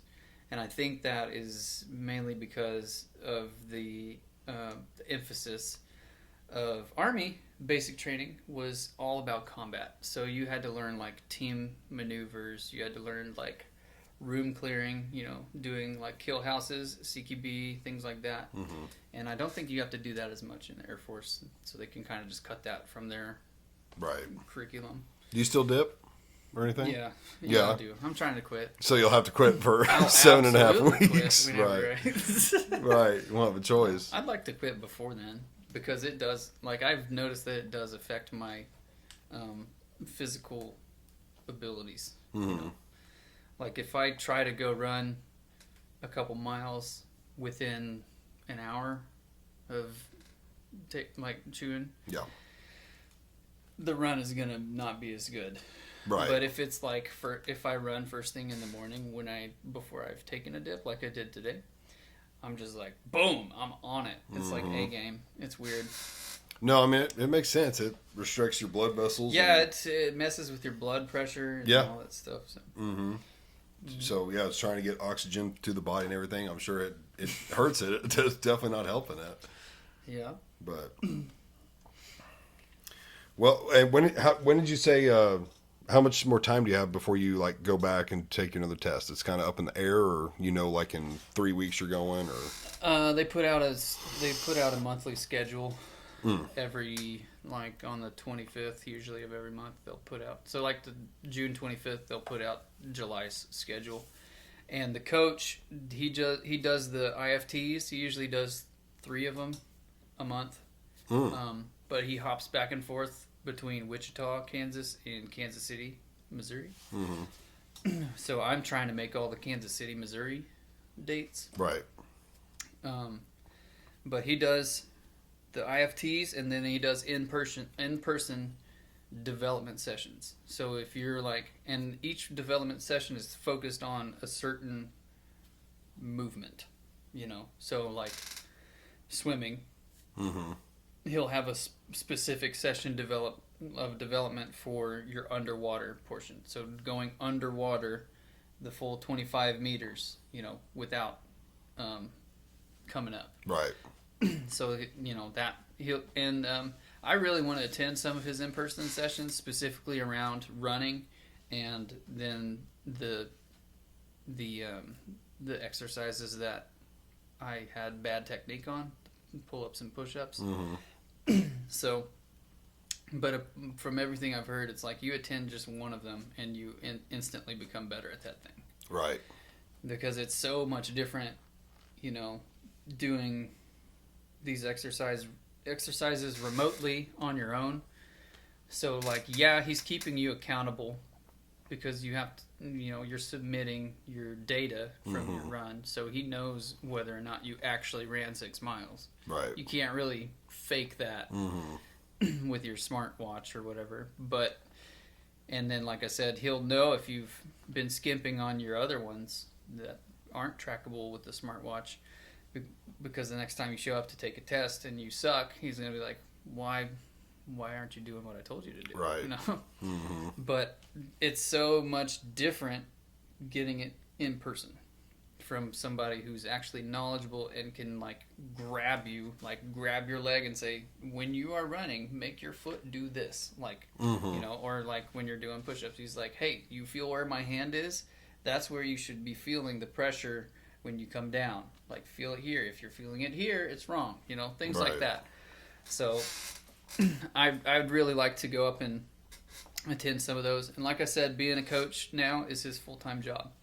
And so I and the other candidates are his full-time job. He's just trying to get us into the tip-top shape that we can be. So, but he does, I think, like 4 or 5 development sessions a week, in-person development sessions. So, and it's basically one of those things where it's like, just show up. He puts out the schedule. He's like, I'm going to be here at 8 o'clock in the morning. Show up if you want to learn how to, or if you want to work on sit-ups or whatever. Right. Like, yeah. So, a lot of it's swimming. A lot of people struggle with the swimming part. Well, hard to find somewhere to swim, and yeah, hard to find a place to swim, but I also guess you'd have to have like a Y or something like that. Yeah, but it's also like technique, like swimming for distance, for a timed distance, is a lot different than just splashing around in the lake or something like that. Yeah, wading around. Because I went up to take the IFT. One of the kids that went up with me, he was like 17. And he was like, yeah, I live in Branson, and I splash around in the lake just about every day. So I'm going to ace this swim thing, and the swim thing is what, like, disqualified him. Like, right. He had to bail. He had to bail out. Just couldn't do it. Yeah. Because I don't have to do the swim. So by that time, I was already, like, dressed and ready to go home. I was just hanging out watching them do their swim portion. And, like, he just flopped out on the side of the pool and was just, like, heaving. Like, good grief. How much did he have to do? 25 down, 25 back? Yeah, the 25-meter underwaters. Yeah. And then 500-meter down and back. Yeah, the 500 meters where he bailed out. Because 500 meters is a long way. 1,500 feet, isn't it? It's 3 feet in a yard. I don't remember how many feet are in a meter. I think it's close to 3. It might be. No, it's not 1,500 meters. feet? That's too much. All I know is 400 meters is one time around the running track, like at a football field. It's Okay. 400 meters. Oh, then it's way over 1,500 feet. Yeah. Okay, so it's a long ways. Yeah. Damn, yeah, that's a long ways to swim. Now I'm thinking about it, I think it might be 1,000, actually. 1,000 meters. The swim test? Yeah. Good The lord. swim test. Now I definitely understand why he's why he bailed. Yeah, it's rough. Damn. But it's all because, down the line, it's going to be even worse. Right. So, do the horrible part now, and when you eventually get to wherever you're going, it won't be as horrible. Right. Yeah. You've already faced it and conquered it and know what to expect. So.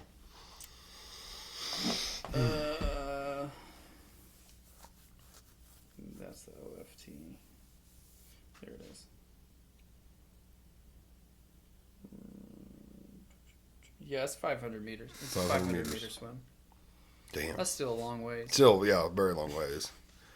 Gosh. Yeah. Yeah, I can see why he was chucking after that. But Yeah. well, Nate, is there anything else you want to say or No, not really. Okay. Just, if anybody's interested in taking a crack at joining the military at any branch, talk to a recruiter, ask a million questions. My current recruiter, every time I say I got a question, he gets a smirk on his face because I've asked him 500 questions. right? And but just do your research before you tackle anything. So especially if if like what we've been talking about, going into a specialized job, like in any branch. So even the Coast Guard, they have like their rescue swimmers, which is their special. It's not warfare, but it's their specialized thing. Yeah. Like, where you got to be the best of the best. Right. It's like if you're gonna go for anything like that, be humble about it and realize that you're probably not gonna be there right where you're at. You're gonna need to work on it. Find somebody to work on it with, and then but go for it. Right. Yep. And if anybody has any questions or wants to reach out to my recruiter or anything like that is interested in joining, they can hit me up. I give you permission to give them my number. Okay. Well, I mean, I'll definitely tag you on Facebook. So if you're giving them that permission, they can send you a message on Facebook. So Cool. Yeah. okay. All right. Well, Nate, thank you for your service and Thank you. your continued service. So Thank you for your support. yeah, absolutely. I'm glad you came on. You were I believe you are my first vet.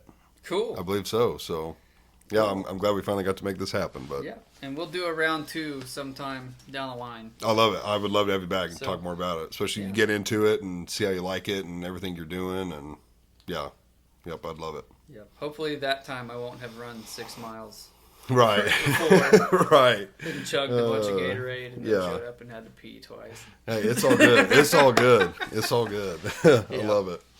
All right, well, guys, thanks for watching and listening. As always, you can find me on YouTube, Spotify. Click that subscribe button if you're not already subscribed. Like, share, comment, all that good stuff. And, of course, want to give a shout-out to the King's Lab for sponsoring this episode. Use code GRIZ at checkout, get you 10% off. And we'll catch you in the next one. Peace.